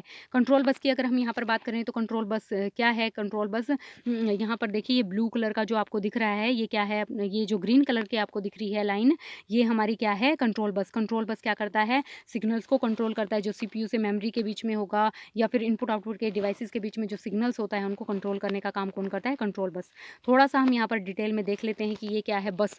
जो सबसे पहला बस है, डेटा बस है। ये क्या करता है, डेटा को कैरी करता है, कहाँ से कहाँ तक ट्रांसफ़र होता है डेटा, किसमें, सीपीयू, मेमोरी और इनपुट आउटपुट के बीच में जो डेटा है ट्रांसफ़र होता है, ये क्या होता है, बाई डायरेक्शनल होता है। दोनों तरीके से हम क्या कर सकते हैं, बोथ वे में, मतलब सीपीयू से मेमोरी में भी जा सकता है, और इनपुट आउटपुट डिवाइस से मेमोरी में भी जा सकता है हमारा डेटा। ऐसे क्या करता है, 2 डायरेक्शन में ये मूव करता है। एड्रेस बस की बात करें तो ये क्या करता है, डेटा के एड्रेस को कैरी करता है, और इसका जो फंक्शन होता है, इसमें जो भी डेटा का एड्रेस रहेगा वो मेमोरी से कहाँ जाएगा, इनपुट आउटपुट डिवाइस ही इसको क्या कर सकता है, एक्सेस कर सकता है। ये क्या होता है, सिर्फ एक ही डायरेक्शन में हमारा जो डेटा है वो मूव करेगा। कंट्रोल बस की अगर हम यहाँ पर बात करें तो कंट्रोल बस क्या करता है, सिग्नल को कंट्रोल करने का काम करता है। अलग अलग जो सिग्नल्स हैं, जैसे रीड करना है, अभी यूज़र क्या करेगा, किसी भी फाइल को रीड कर रहा है या उसमें कुछ ऐड कर रहा है, या बीच में इंटरप्शन हो रहा है, ये जो सारे के सारे सिग्नल्स हैं उसको कंट्रोल कौन करता है, कंट्रोल बस। और ये क्या होता है, बाई डायरेक्शनल होता है। Okay, how communication happen. अब यहाँ पर हम देखते हैं कि कम्युनिकेशन होता कैसे है। सबसे पहले क्या करेगा, सीपीयू डिसाइड करेगा, क्या डिसाइड करेगा, ऑपरेशंस को, and the memory location input output devices to be accessed. मतलब सीपीयू डिसाइड करेगा कि उसको इनपुट आउटपुट डिवाइस को एक्सेस करना है, या फिर क्या करना है, मेमोरी की जो लोकेशन है उसको एक्सेस करना है, या फिर कोई ऑपरेशन परफॉर्म करवाना है, ये सब क्या करेगा, सीपीयू डिसाइड करेगा। उसके बाद क्या होता है, एड्रेस सेंड होता है। जैसे जो सीपीयू ने क्या सेंड किया, एड्रेस सेंड किया, जो डेटा का एड्रेस है वो एड्रेस बस के थ्रू क्या होगा, सेंड होगा कहाँ पे, मेमोरी के पास या इनपुट आउटपुट डिवाइस के पास। ओके, उसके बाद हम क्या करेंगे, कंट्रोल सिग्नल क्या करता है, जो हमारा सीपीयू है वो सेंड करता है कंट्रोल सिग्नल को, कहाँ पे, जैसे हमें फाइल को रीड कर रहे हैं या राइट कर रहे हैं तो वो किसके थ्रू होगा, सिग्नल जाएगा कहाँ तक, सीपीयू से हमारी मेमोरी तक जो सिग्नल जा रहे हैं वो कौन इसको कंट्रोल कर रहा है, कंट्रोल बस। अब जो डेटा है, अब बात आती है डेटा की, जो एक्चुअल डेटा है हमारी मेमोरी में जो स्टोर है उसको ट्रांसफ़र करने का काम सीपीयू से मेमोरी में या फिर इनपुट आउटपुट डिवाइसेस तक हमें अगर डेटा को ट्रांसफ़र करना है तो हम किसका यूज़ करते हैं, डेटा बस का। और एक्नॉलेजमेंट का मतलब होता है वो एक्सेप्ट करता है, the device respond the CPU continuous the next operation. अब एक्नॉलेजमेंट हो जाती है, हमारा जो डिवाइस है वो रिस्पॉन्ड करता है कि नेक्स्ट ऑपरेशन के लिए, कि ये वन जो टास्क है वो कंप्लीट हो चुका है, क्योंकि डेटा का जो ट्रांसफ़र है, जो टास्क परफॉर्म होना चाहिए वो हो चुका है। अब हम नेक्स्ट ऑपरेशन के लिए जो हमारा डिवाइस है वो रेडी है। ओके, अब हम यहाँ पर बात करते हैं कम्युनिकेशन की। तो CPU is the master that indicate the initiate the communication. जो सीपीयू होता है वो इनिशिएट करता है कम्युनिकेशन को। Buses provide the common pathway for the data and address and control the signals. जो हमारी बसेस हैं वो क्या करती हैं, कंट्रोल करती हैं डेटा को, एड्रेस को, कंट्रोल सिग्नल्स को। The communication very fast and synchronized. ये जो होता है कम्युनिकेशन यहाँ पर बहुत ही फास्ट रहेगा और सिंक्रोनाइज्ड रहेगा। मतलब एक टाइम में सिर्फ एक ही क्या है, सिंक्रोनाइज्ड रहेगा। और हम यहाँ पर बात करेंगे it allow all the component to work together as a system. यहाँ पर जितने भी कंपोनेंट है वो एक साथ क्या करेंगे, काम करेंगे। ओके, एग्जाम्पल की अगर हम यहाँ पर बात करें, व्हेन यू प्रेस अ की, जब हमने कोई कीबोर्ड से कोई की प्रेस की, send the data to CPU through the bus. तो जो डेटा जाएगा वो सीपीयू तक कैसे जाएगा, बस के थ्रू। When the CPU need data it send the address and control signal to memory. तो जैसे ही सीपीयू को डेटा चाहिए तो जो एड्रेस है वो सेंड हो जाएगा और कंट्रोल सिग्नल किस तक जाएंगे, मेमोरी तक। And when the CPU want to display the something, जब भी सीपीयू को कुछ चीज़ें डिस्प्ले करवानी होती है तो वो सेंड करेगा डेटा को किसके पास, मॉनिटर के पास, या किसके थ्रू, इनपुट आउटपुट बस के थ्रू। इनपुट आउटपुट तक बस के थ्रू क्या होगा, जो डेटा है वो सेंड होगा। ओके, यहाँ पर हम बात करेंगे की पॉइंट्स की। वो क्या है, component communicate using the 3 types of buses. यहाँ पर 3 टाइप की बसेस की हमने बात की है, data, address and control bus. और जो डेटा बस क्या करता है, एक्चुअल डेटा को कैरी करता है। एड्रेस बस किसको कैरी करता है, एड्रेस को। डेटा का जो एड्रेस है मेमोरी में जहाँ पर हमारा डेटा एक्चुअली लोकेटेड है उसका कुछ एड्रेस होता है। ओके, उस एड्रेस पर जो है हमारा डेटा यहाँ पर स्टोर है, तो वो कहाँ स्टोर होगा, एड्रेस, उसका एड्रेस बस में। कंट्रोल बस क्या करेगा, सिग्नल्स को कंट्रोल करने का काम करता है। एंड बस connect the CPU, memory and input output devices. CPU को, मेमोरी को और इनपुट आउटपुट डिवाइसेस को कनेक्ट करने का काम कौन करता है, बस करती हैं। CPU initiate the communication. Communication initiate कहाँ से होता है, सीपीयू से। Communicate through the buses is fast and coordinated. जो कम्युनिकेशन रहेगा बसेस का बहुत ही फास्ट होता है और ये कोऑर्डिनेटेड भी रहता है। मतलब सारी चीज़ें क्या रहेंगी, ऐसा नहीं है कि बीच में कोई चीज़ इंटरप्ट हो रही है, सारी चीज़ें एक दूसरे के साथ कोऑर्डिनेशन में चलेंगी। Okay okay, one by one चीज़ें, मतलब वन टास्क कंप्लीट होगा उसके बाद अनदर प्रोसेस क्या हो जाएगी, एग्जीक्यूट होगी। And after the communication enable all the component to work together efficiently. और ये जो कम्युनिकेशन है ये बसेस के थ्रू जो होता है वो इफिशिएंटली परफॉर्म होता है, इसमें किसी भी तरह का कोई इंटरप्शन नहीं होता। ओके, यहाँ पर कंक्लूजन क्या आएगा, different component of a computer communicate with each other through the system bus consist of the data bus, address bus, control bus, which carry the data, address, control signal for smooth and efficient operation. इनके बारे में हमने अभी बात की थी। अब हम बात करते हैं सेवन्थ क्वेश्चन की। ओके, ये हमारा सेवन्थ क्वेश्चन क्या है, सेवन्थ क्वेश्चन हम यहाँ पर रीड करेंगे। Draw the block diagram of a computer system, briefly right about the functionality of the each component. यहाँ पर हमने क्या किया है, एक ब्लॉक डायग्राम बनाना है, किसका, कंप्यूटर सिस्टम का। ब्लॉक डायग्राम में हमारा क्या रहेगा, इनपुट आउटपुट डिवाइसेस रहेंगे, सीपीयू रहेगा, आउटपुट डिवाइसेस रहेंगे। ओके, सीपीयू के साथ साथ हम मेमोरी रहेगी और इसके साथ साथ हमारा क्या रहेगा, सेकेंडरी स्टोरेज। अब हम इनपुट डिवाइस की अगर हम बात करें तो इसमें हम कौन कौन से कंपोनेंट यूज़ करते हैं, कीबोर्ड, माउस, स्कैनर, ये सारे क्या हैं, अपने इनपुट डिवाइस हैं। सीपीयू में क्या होता है, सीपीयू में मेनली 2 कंपोनेंट होते हैं, एक होता है अरिथमेटिक लॉजिक यूनिट और एक होता है control unit. Arithmetic logic unit में हम जो भी mathematical calculation, plus minus divide, इन सभी का जो वर्क होता है वो एएलयू में होगा। कंट्रोल यूनिट क्या करेगा, सिग्नल्स को कंट्रोल करने का वर्क करेगा। उसके बाद जो हमारा डेटा है वो कहाँ जाएगा, या तो मेमोरी में जो प्रोसेसिंग होती है वो कहाँ होती है, रैम में होती है। और जो डेटा का जो प्रोसेसिंग होगी वो रोम, कैश और रैम, इन यूनिट्स का हम इस टाइम पे यूज़ करते हैं। उसके बाद जो हमारा डेटा है वो कहाँ जाएगा, आउटपुट यूनिट में। मतलब मॉनिटर हमें क्या कर देगा, डेटा को डिस्प्ले करवा देगा, जो भी हमने डेटा, जो भी हमने इंस्ट्रक्शंस दी हैं कंप्यूटर को। और उसके बाद अगर हमें डेटा को परमानेंटली स्टोर करवाना है तो हम किसका यूज़ करेंगे, सेकेंडरी स्टोरेज का।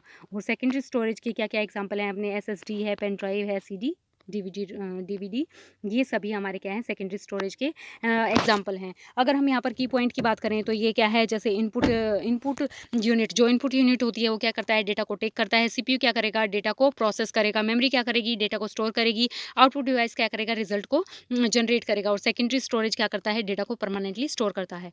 यहाँ पर हम थोड़ा सा कंपेरिजन देख लेते हैं कि कंपोनेंट और मेन वर्क क्या रहेगा अपना। इनपुट यूनिट का क्या करता है, डेटा को टेक करता है, मतलब यूज़र से जो डेटा लेना है वो कौन सा डिवाइस जो है यूज़र से इनपुट लेता है वो होता है इनपुट डिवाइस। इनपुट यूनिट के थ्रू हम डेटा को टेक करते हैं। सीपीयू क्या करेगा, डेटा को प्रोसेस करवाएगा। मेमोरी यूनिट क्या करेगी, डेटा को स्टोर करवाएगी। और आउटपुट यूनिट क्या करेगा, जो आउटपुट है उसको जनरेट करेगा। और सेकेंडरी स्टोरेज में हमारा जो डेटा है वो परमानेंटली स्टोर हो जाएगा। ओके, हम यहाँ पर अब फंक्शंस की बात करेंगे। जो इनपुट यूनिट है उसमें जो फंक्शंस है वो क्या क्या रहेंगे, it is use to enter the data and instruction into a computer. Computer को इंस्ट्रक्शंस देने के लिए, डाटा एंटर करने के लिए हम किसका यूज़ करते हैं, इनपुट यूनिट का। इसके जो फंक्शंस हैं वो क्या हैं, फंक्शन में हम ये क्या करता है, डेटा को एक्सेप्ट करता है किससे, यूज़र से। कन्वर्ट करेगा डेटा को किसमें, मशीन रीडेबल फॉर्म में, मतलब बाइनरी फॉर्म में ये कन्वर्ट करेगा कौन, input device and input unit. And ये सेंड करेगा डेटा को किसको, सीपीयू को, किसके लिए, प्रोसेसिंग के लिए। अगर हम यहाँ पर एग्जांपल की बात करें इनपुट यूनिट की, तो ये क्या हो जाएंगे, keyboard, mouse, scanner, microphone. Keyboard से हम डेटा को एंटर करते हैं। माउस से हम क्या करेंगे, जैसे स्क्रीन है, स्क्रीन पे हमें किसी भी फाइल में कहीं पे किसी एक पर्टिकुलर लोकेशन पे डेटा एंटर करना है तो माउस की हेल्प से हम करेंगे।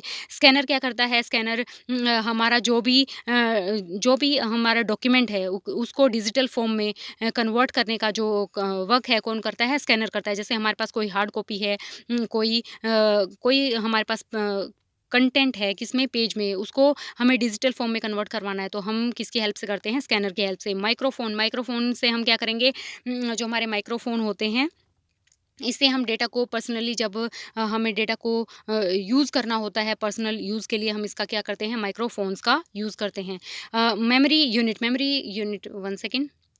सेकंड वन हमारा आता है सीपीयू, सेंट्रल प्रोसेसिंग यूनिट। ये क्या है, ये ब्रेन बोला जाता है इसको कंप्यूटर का। And it control over the operations. And इसमें 2 कंपोनेंट होते हैं। फर्स्ट वन क्या है, control unit. CU control all the activities, जितनी भी एक्टिविटी होती है कंप्यूटर में सब कंट्रोल करता है कौन, CU. Direct the flow of the data between the input output memory, ALU. ये जितना भी डेटा का जो फ्लो है उसको मैनेज करने का काम कौन करता है, CU. Manage the execution of instructions, और इंस्ट्रक्शंस को मैनेज कौन करेगा, कंट्रोल यूनिट। एंड उसके बाद अगर हम बात करें यहाँ पर अरिथमेटिक लॉजिक यूनिट की, एएलयू क्या परफॉर्म करता है, अरिथमेटिक जो ऑपरेशंस होते हैं, एडिशन, सब्ट्रैक्शन, मल्टीप्लिकेशन, ये सारे के सारे कौन करेगा, ALU. Perform the logical operation, जो भी less than, greater than, equal to, और एंड ये जो ऑपरेशंस परफॉर्म किए जाते हैं वो कहाँ पे किए जाते हैं, एएलयू में। अगर हम यहाँ पर बात करें थर्ड पॉइंट की, तो वो क्या है अपना मेमोरी यूनिट। मेमोरी यूनिट में डेटा स्टोर रहेगा, इंस्ट्रक्शंस और रिजल्ट क्या होता है, जनरेट होता है। इसका फंक्शन क्या रहता है मेमोरी का, मेमोरी में हम क्या करते हैं, डेटा को स्टोर करवाते हैं जब भी हमें प्रोसेसिंग होती है तब। And data terminate the result during processing. और जो डेटा जो स्टोर करवाते हैं हम रिजल्ट के टाइम पे, प्रोसेसिंग के बाद जब हमें डेटा को स्टोर करवाना है तो हम कहाँ करवाएंगे, मेमोरी में। और इसमें जो store the final result temporarily, और जो फाइनल जो रिजल्ट है वो टेम्परेली क्या होता है, स्टोर होता है कहाँ पर, मेमोरी यूनिट में। अब हम टाइप्स की बात करें तो इसमें रैम आ जाता है जिसमें हम टेम्परेली डेटा को स्टोर करवा सकते हैं। रोम होता है, इसमें परमानेंट डेटा स्टोर रहता है। कैश मेमोरी बहुत ही फास्ट मेमोरी होती है। आउटपुट यूनिट की अगर हम यहाँ पर बात करें, it give the processed result to the user. जो भी हमने इंस्ट्रक्शंस दी हैं मशीन को, अब वो क्या हो जाएंगी, हमारे सामने डिस्प्ले हो जाएंगी। उसमें प्रोसेस होने के बाद क्या हो जाएगा, रिजल्ट हमारे सामने डिस्प्ले होगा किसकी हेल्प से, आउटपुट यूनिट की। इसका फंक्शन क्या होता है, ये कन्वर्ट करता है, क्या करता है, कन्वर्ट मशीन लैंग्वेज को किसमें, ह्यूमन रीडेबल फॉर्म में। अब क्या हुआ, प्रोसेसिंग के बाद क्या होता है, प्रोसेसिंग जब हो रही है तो सारा डेटा किसमें होता है, मशीन फॉर्म में। अब प्रोसेसिंग के बाद जो आउटपुट डिवाइस है उसका काम क्या होता है, जो ये मशीन लैंग्वेज है उसको कन्वर्ट किस में कर देगा, वो ह्यूमन रीडेबल फॉर्म में। एंड उसके बाद क्या होता है, डिस्प्ले फाइनल रिजल्ट, और हमारे सामने क्या हो जाता है, रिजल्ट डिस्प्ले होता है। और इसके एग्जांपल की बात करें तो इसमें monitor, printer, speaker and projector, ये सभी जैसे मॉनिटर पे हमें हमारा क्या होता है, रिजल्ट डिस्प्ले होता है।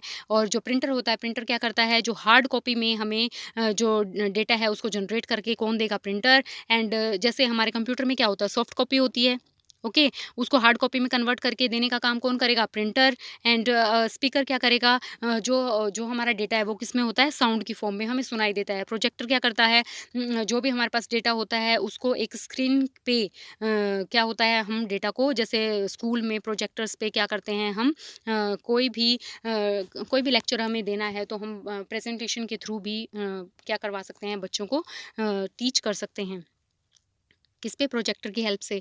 अब हम बात करते हैं सेकेंडरी स्टोरेज की। ये स्टोर करता है डेटा को परमानेंटली, हम फ्यूचर में कभी भी इसका यूज़ कर सकते हैं। इसके फंक्शन क्या होते हैं, लॉन्ग टर्म स्टोरेज होता है, फाइल्स एंड प्रोग्राम्स का हम इसमें यूज़ करते हैं। बैकअप के लिए, डेटा का बैकअप कर अगर हमें लेना है, इंपॉर्टेंट जो डेटा होता है वो कहाँ स्टोर होगा, सेकेंडरी मेमोरी में। हार्ड डिस्क ड्राइव का हमने अभी बात की थी कि जो सीसीटीवी कैमरा होता है उसमें हार्ड डिस्क ड्राइव का यूज़ किया जाता है, क्योंकि हमारा जो डेटा है वो कंटिन्यूसली क्या हो रहा है, स्टोर हो रहा है। एंड एसएसडी का हमने बात की थी, ये क्या है, सॉलिड स्टेट ड्राइव। और इसमें जो डेटा स्टोर होता है, ये जो डेटा है मतलब इसमें डेटा स्टोर भी होगा, बहुत ही फास्ट इसमें वर्क होता है। पेन ड्राइव क्या रहेगा, स्मॉल डेटा को स्टोर करवाने के लिए हम पेन ड्राइव का यूज़ करते हैं। स्कूल में प्रोजेक्ट्स वगैरह का प्रेजेंटेशन में हम इसमें डेटा को स्टोर करके हम उसका यूज़ कर सकते हैं। सीडी और डीवीडी में क्या रहेगा, जब एक बार हमने डेटा को इसमें अपलोड कर दिया तो उसके बाद हम डेटा को चेंज नहीं कर सकते। ओके, एंड यहाँ पर जो अपना कंक्लूजन है वो क्या है, computer system work by taking input, processing it through the CPU, store it in memory and produce output. All the component work together for smooth and efficient functioning of a computer. Okay, ये हमारा क्या था 7th question. अब हम move करते हैं 8th question पे। ये सारे जो क्वेश्चंस हैं हमारी एनसीईआरटी की एक्सरसाइज हैं, उनको हम आज सॉल्व कर रहे हैं। ओके, ये हमारा जो 8th क्वेश्चन है उसमें किस चीज़ की बात की गई है कि what is the primary role of the system bus and why is the data bus is bidirectional and while the address bus is unidirectional. ऐसा क्यों है कि अभी हमने बात की कि हमारी जो डेटा बस होता है वो क्या होता है, बाई डायरेक्शनल होता है। एड्रेस बस यूनिडायरेक्शनल, मतलब सिंगल डायरेक्शन में ही वर्क कैसे करती है, क्यों करती है, अब हम इस पर बात करेंगे। Primary role of the system bus. System bus का हम सबसे पहले देख लेते हैं कि इसका रोल क्या होता है। सिस्टम बस is the communication pathway that connect the CPU, memory and output device. सारे डिवाइसेस जो होते हैं अपने कंप्यूटर के, उनको कनेक्ट करने का काम जो करती है, कौन करती है, सिस्टम बस। मतलब सारे एक दूसरे से क्या हो जाते हैं, कनेक्ट हो जाते हैं और जो डेटा है वो क्या हो जाता है, ट्रांसफ़र होने लगता है सबके बीच में, कंपोनेंट के बीच में। ओके, और जो सिग्नल्स जो है वो भी क्या रहेगा, कंट्रोल रहेगा, किसके थ्रू, सिस्टम बस के थ्रू। Okay, it is primary role to transfer data. इसका जो प्राइमरी रोल होता है वो क्या होता है, डेटा को ट्रांसफ़र करना, addresses and the control signal between the these component. Okay, and it allows the different part of a computer to communicate with each other. इसमें इसके जो डिफरेंट पार्ट होते हैं कंप्यूटर के वो क्या होते हैं, कम्युनिकेट करते हैं एक दूसरे से।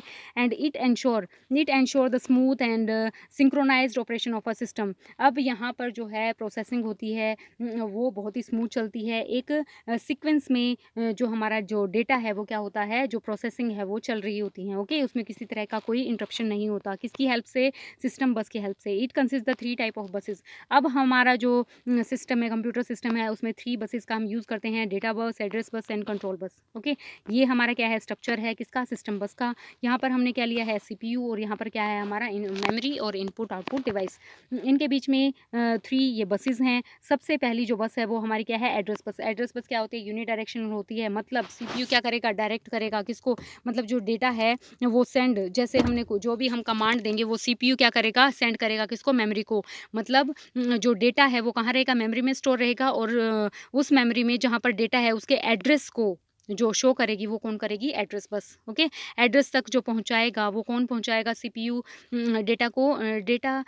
मतलब यहाँ पर जो डेटा ट्रांसफ़र हो रहा है वो क्या करेगा, जहाँ पर डेटा मेन मेमोरी में जहाँ पर स्टोर है उसके एड्रेस तक पहुँचाने का काम जो है वो कौन करता है, वो एड्रेस बस करती है। ओके, अब हम बात करेंगे डेटा बस की। डेटा बस क्या होता है, बाई डायरेक्शनल होता है। सीपीयू इंस्ट्रक्ट करेगा कि जो डेटा है वो कहाँ तक, सीपीयू जब भी हमें एक्चुअल डेटा को एक्सेस करना होता है तो सीपीयू क्या करेगा, कमांड करेगा, और हमें जो डेटा है वो कहाँ से, मेमोरी से कहाँ आ जाएगा, सीपीयू में स्टोर हो जाएगा। ओके, तो ये किसके थ्रू होता है, डेटा बस के थ्रू। और ये क्या है, बाई डायरेक्शनल है। मतलब यहाँ पर जो डेटा है वो सीपीयू किसको इंस्ट्रक्ट कर रहा है, मेमोरी से भी कम्युनिकेट कर पा रहा है, और जो मेमोरी है वो किस पे अपना जो डेटा है वो वापस किसको ट्रांसफ़र कर रही है, सीपीयू को। तो मतलब जो डेटा का जो फ्लो है वो कहाँ हो रहा है, सीपीयू से मेमोरी में, मेमोरी से सीपीयू में। ओके, इसीलिए हम इसको क्या बोलते हैं, बाई डायरेक्शनल। अगर हम कंट्रोल बस की बात करें तो कंट्रोल बस में भी क्या होता है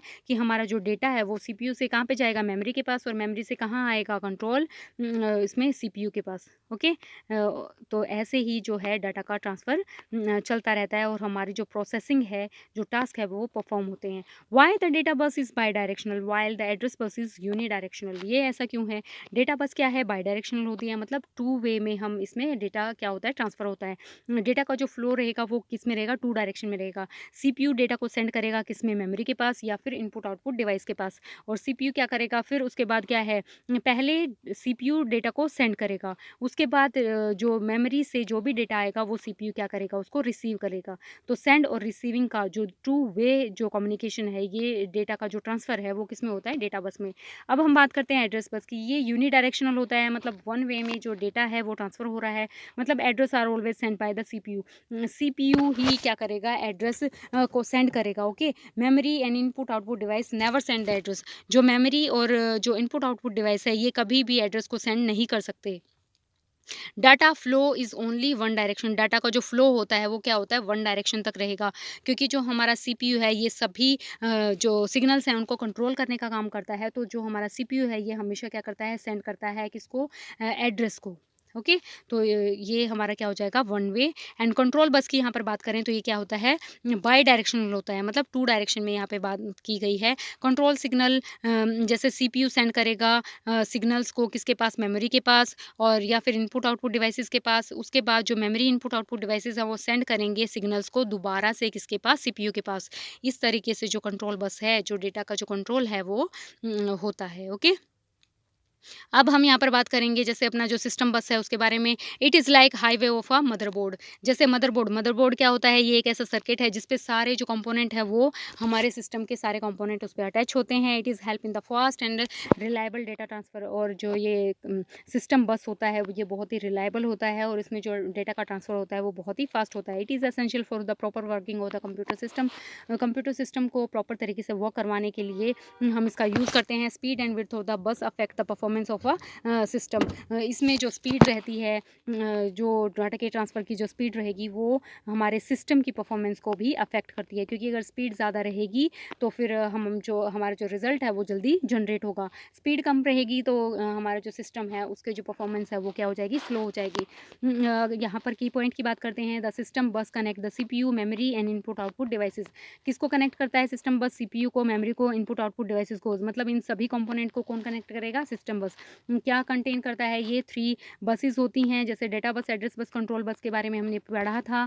और जो डेटा बस होती है क्या होती है, बाई डायरेक्शनल होती है। डाटा का फ्लो होता है टू वे में होता है, सीपीयू से मेमोरी में, मेमोरी से सीपीयू में। एड्रेस बस की अगर हम बात करें तो ये यूनिडायरेक्शनल होता है। सिर्फ क्या करेगा, सिर्फ सीपीयू क्या करता है, एड्रेस को सेंड करता है किसके पास, मेमोरी के पास। लेकिन मेमोरी जो है वो दोबारा से डेटा को सेंड नहीं कर सकती किसके पास, सीपीयू के पास। ओके, तो ये हमारा क्या हो गया, वन डायरेक्शनल। कंट्रोल बस की अगर हम बात करें तो यहाँ पर जो डेटा का फ्लो है वो कंट्रोल होता है, बाई डायरेक्शनल होता है। सीपीयू से किसके पास जाएगा, मेमोरी के पास, मेमोरी से किसके पास आ जाएगा, दोबारा से कंट्रोल सीपीयू के पास। ओके, अब हम थोड़ा सा यहाँ पर कंपैरिजन देख लेते हैं 3 बस में। पर्पज़ क्या है, डेटा बस का क्या होता है, एक्चुअल जो डेटा होता है, जो हमारा डेटा है, जैसे हमारे पास कोई फाइल है, फाइल के अंदर एग्जैक्ट डेटा जो रहता है वो डेटा ट्रांसफ़र कौन करता है, डेटा बस। ओके, किसके बीच में, सीपीयू, मेमोरी और इनपुट आउटपुट के डिवाइसेस के बीच में।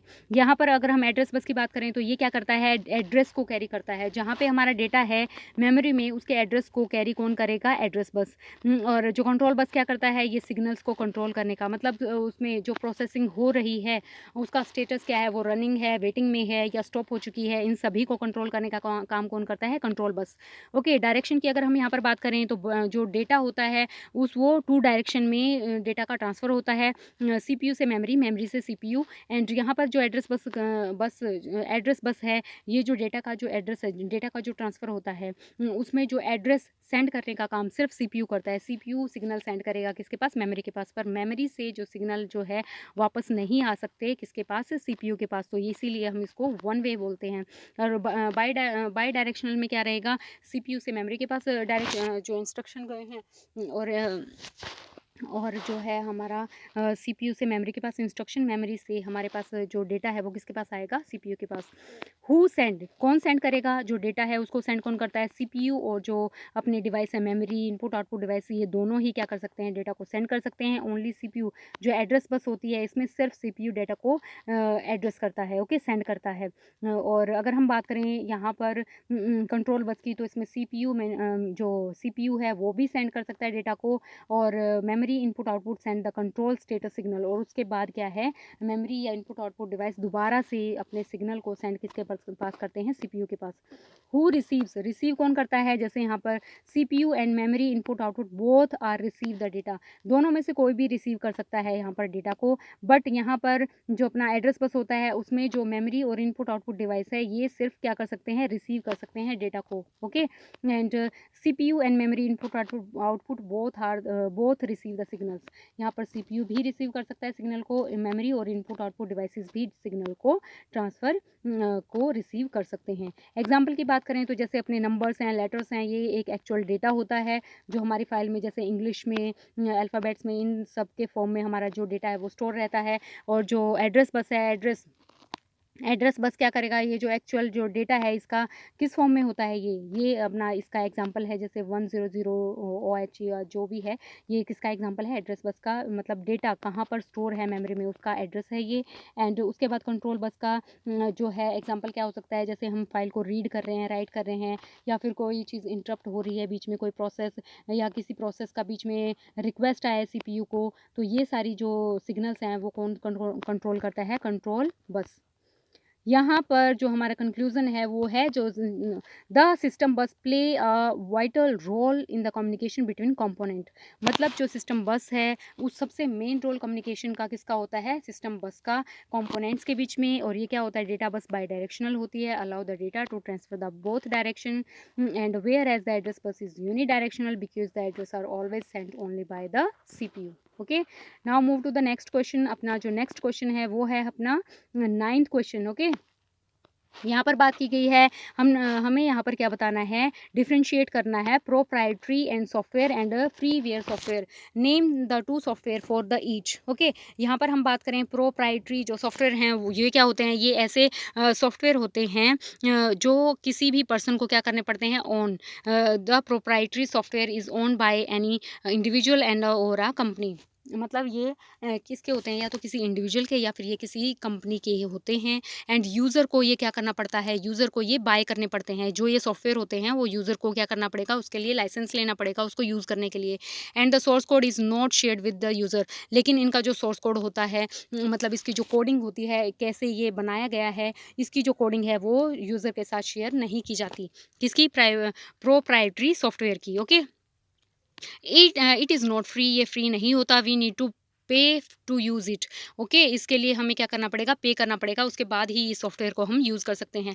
The source code is protect the data and can not modify, इसमें जो सोर्स कोड रहता है वो प्रोटेक्टेड रहता है, उसमें किसी भी तरह का कोई चेंज हम नहीं कर सकते जब हम इसको सॉफ्टवेयर को परचेज़ करते हैं। उसके बाद it come with the technical support and regular updates, ये हमारे पास क्या होता है, टेक्निकल सपोर्ट के लिए होता है कि हम इसमें अपना ईजिली टास्क को परफॉर्म कर सकते हैं, और इसमें रेगुलर अपडेशन होती रहती हैं। Copying and redistributing are not allowed, ना तो हम इन सॉफ्टवेयर की कॉपी कर सकते हैं, ना ही हम इसको क्या कर सकते हैं, डिस्ट्रीब्यूट कर सकते हैं।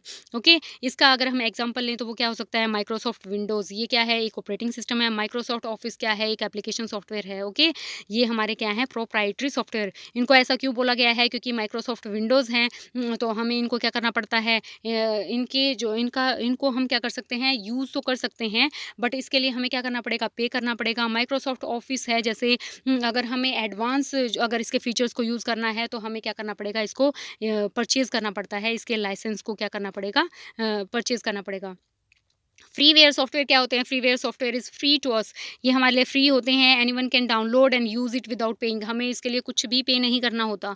Software code is generally not provided, इसका जो सॉफ्टवेयर जो सोर्स कोड है वो जनरली जो प्रोवाइडेड नहीं होता है। It is completely free to use, ये इसको हम कम्प्लीटली यूज़ कर सकते हैं freely. And source code is usually not available, it may or may not be come with support, मतलब ये जो भी इस सॉफ्टवेयर को बनाता है फ्रीवेयर को, वो अगर चाहे तो सोर्स कोड को अवेलेबल करवा भी सकता है यूज़र के लिए, और चाहे तो नहीं भी करवा सकता। कॉपिंग शेयरिंग आर अलाउ, हम इन सॉफ्टवेयर्स को कॉपी भी कर सकते हैं, इनको शेयर भी कर सकते हैं। ओके, किसको, फ्रीवेयर को। और इसके एग्जांपल है जैसे एडोब एक्रोबैट रीडर, ये एक एप्लीकेशन है जो यूज़र के लिए बनाया गया है। गूगल क्रोम भी एक एप्लीकेशन है, एप्लीकेशन सॉफ्टवेयर है जो यूज़र्स के यूज़ के लिए इसको बनाया गया है। ओके, अब हम बात करते हैं इनके डिफरेंस की। यहाँ पर इनका डिफरेंस क्या है प्रोप्राइटरी का और फ्रीवेयर सॉफ्टवेयर का।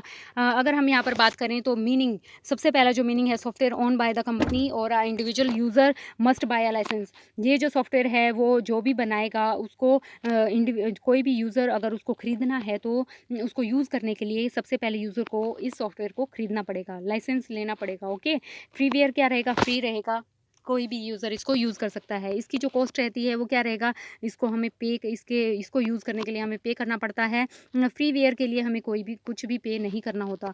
और सोर्स कोड क्या रहता है इसका, अवेलेबल नहीं होता है। इसका जनरली जो है नॉट अवेलेबल है, इसका भी कोड हमें अवेलेबल नहीं रहेगा। मॉडिफ़िकेशन क्या रहेगी, इसमें कोई यूज़र अपनी तरफ से कोई भी मॉडिफ़िकेशन नहीं कर सकता और फ्रीवेयर में भी हम मॉडिफ़िकेशन नहीं कर सकते। मतलब कोई भी किसी भी तरह का सॉफ्टवेयर में चेंज, सॉफ्टवेयर के कोड में हम किसी तरह का कोई चेंज नहीं कर सकते। रीडिस्ट्रीब्यूशन में क्या रहेगा, हम कॉपी भी कर सकते हैं, शेयर कॉपी और शेयर, इस सॉफ्टवेयर का ना तो हम कॉपी कर सकते ना ही हम इसको शेयर कर सकते हैं। और जो फ्रीवेयर्स होते हैं इन सॉफ्टवेयर को हम कॉपी कर सकते हैं और अपने जो फ्रेंड्स हैं इन सब में क्या कर सकते हैं, शेयर भी कर सकते हैं। किसको सपोर्ट करता है, ये टेक्निकल सपोर्ट करता है और ये टेक्निकली सपोर्ट कर भी सकता है और नहीं भी। कौन सा, फ्रीवेयर। अगर हम अपडेट की बात करें तो ये रेगुलर अपडेटेड होता रहता है और ये रेगुलर अपडेट हो भी सकता है और नहीं भी, क्योंकि फ्रीवेयर सॉफ्टवेयर है। ओके, एंड एग्जांपल इसका क्या रहेगा, Microsoft window and Microsoft office इसके एग्जांपल हैं। माइक्रोसॉफ्ट विंडो जो है ऑपरेटिंग सिस्टम है, मतलब ये एक ऑपरेटिंग सिस्टम है, सिस्टम सॉफ्टवेयर का एग्जांपल है। और ये हमारा क्या है, एप्लीकेशन सॉफ्टवेयर जिसका यूज़र यूज़ करता है अपने पर्सनल यूज़ के लिए। ओके, एंड फ्रीवेयर में क्या रहेगा, एडोब एक्रोबैट रीडर, ये एप्लीकेशन रीडर है। गूगल भी अपना क्या है, एप्लीकेशन रीडर है। अब हम बात करेंगे यहाँ पे प्रोप्राइटरी सॉफ्टवेयर की। इसमें कुछ एडिशनल इन्फॉर्मेशन के बारे में बात करते हैं। Developed by the company for profit, इसको क्यों बनाया जाता है, कंपनी प्रॉफिट लेने के लिए इसको बनाती है। कम विद लाइसेंस अग्रीमेंट, इसको यूज़ करने के लिए हमें लाइसेंस लेना होता है। Offer the better security and reliability, पर ये हमें क्या करता है, बेटर सिक्योरिटी और रिलायबिलिटी प्रोवाइड करता है। Continuous update and customer support, ये इसमें कंटिन्यूसली क्या होते हैं, अपडेशन होती रहती है और ये कस्टमर के सपोर्ट के लिए बनाया जाता है। जैसे operating system. Okay, operating system में अपना विंडोज़, एंड्रॉयड और लिनक्स, ये सारे क्या हैं, ऑपरेटिंग सिस्टम है। और ये किसका एग्जांपल है, प्रोप्राइटरी सॉफ्टवेयर का। Office suits and antivirus software वगैरह भी ऐसे होते हैं जिनका यूज़ करने के लिए हमें क्या लेना पड़ता है, लाइसेंस लेना पड़ता है। फ्रीवेयर सॉफ्टवेयर में क्या रहेगा, ये फ्री ऑफ कॉस्ट डिस्ट्रीब्यूट किए जाते हैं। इनको बनाया किस लिए गया है, फ्री ऑफ कॉस्ट में यूज़ करने के लिए। Useful for personal and educational use, जो कोई भी स्टूडेंट है वो या फिर कोई बिजनेसमैन है वो अपने पर्सनल यूज़ के लिए इनको यूज़ कर सकता है। लिमिटेड इसका क्या होता है, फीचर्स होते हैं। और नो लाइसेंस फीस रिक्वायर्ड, इसमें लाइसेंस फ़ी की कोई मतलब हमें कुछ भी इसको परचेज़ नहीं करने की नीड नहीं है। एग्जांपल इसका क्या रहेगा, media players and browsers and PDF viewers, ये सारे अपने क्या हैं, एप्लीकेशन हैं और जो यूज़र की हेल्प के लिए बनाए गए हैं। Proprietary software is paid and restricted access. Okay, मतलब ये क्या है, इनके लिए हमें पे करना पड़ता है। रिस्ट्रिक्टेड एक्सेस का मतलब है कि हम इसमें किसी भी तरह का मॉडिफिकेशन नहीं कर सकते, हम इसको सिर्फ क्या कर सकते हैं, यूज़ कर सकते हैं। फ्रीवेयर क्या रहता है, फ्री रहता है और open to all to use, कोई भी इसको यूज़ कर सकता है। Proprietary software provide the better support, ये बेटर सपोर्ट करता है किसको, यूज़र को, और हमें सिक्योरिटी प्रोवाइड करता है। Freeware useful for the basic and general purpose के लिए इसको बनाया जाता है। Both type of the software is important in our daily life sorry, दोनों के दोनों जो सॉफ्टवेयर हैं इनका हम डेली लाइफ में हम इनका यूज़ करते हैं। कंपैरिजन हम देख लेते हैं, यहाँ पर फीचर्स दिए गए हैं प्रोप्राइटरी एंड जो फ्रीवेयर सॉफ्टवेयर हैं, इसकी जो कॉस्ट रहती है, ये हम इसके लिए हमें प्रोप्राइटरी सॉफ्टवेयर के लिए हमें पेड करना पड़ता है। फ्रीवेयर्स क्या होते हैं, फ्री होते हैं हमारे लिए। एंड अगर हम यहाँ पर लाइसेंस की बात करें तो ये लाइसेंस हमें लेना पड़ता है इन प्रोप्राइटरी सॉफ्टवेयर को यूज़ करने के लिए, लेकिन फ्रीवेयर के लिए हमें कोई लाइसेंस लेने की नीड नहीं है। इसका जो सोर्स कोड होता है वो ईजिली अवेलेबल नहीं होता हमारे लिए, और इसका भी, फ्रीवेयर का भी सोर्स कोड हमें अवेलेबल नहीं होता। मॉडिफिकेशन अवेलेबल, इसमें किसी भी तरह का कोई मॉडिफिकेशन हम नहीं कर सकते, किसमें, प्रोप्राइटरी में, लेकिन फ्रीवेयर्स में भी क्या मॉडिफिकेशन अलाउ नहीं होता। ये जो है सपोर्ट करता है किसको, यूज़र को सपोर्ट करता है। कौन सा, प्रोप्राइटरी जो सॉफ्टवेयर होते हैं, और जो फ्रीवेयर्स होते हैं ये सपोर्ट कर भी सकते हैं यूज़र को और नहीं भी। For example Windows, MS office और जो एक्रोबैट एंड क्रोम का हमने अभी बात की थी। तो जो हमारा जो कंक्लूजन है क्या आया है, proprietary software is paid on by the company with restricted access and full support, whereas the freeware is free to use with limited support and no licence fee. Okay, now move to the next question. ये है हमारा 10th question. Okay, और 10th question में हमसे क्या पूछा गया है, right the main difference between micro controller and the micro processor, why do the smartphone appliance have micro controller instead of micro processor embedded in them. Okay, यहाँ पर बात की गई है कि जो कंट्रोलर, माइक्रो कंट्रोलर और माइक्रो प्रोसेसर में क्या डिफरेंस होता है, और जो स्मार्ट होम होते हैं, स्मार्ट होम का मतलब क्या है कि हम अपने होम में क्या करते हैं, बहुत सारे अप्लायंस का यूज़ करते हैं। जैसे आजकल के टाइम में जो रेफ्रिजरेटर हैं वो भी, उसमें भी क्या आ गए हैं, सेंसर का यूज़ किया जाता है।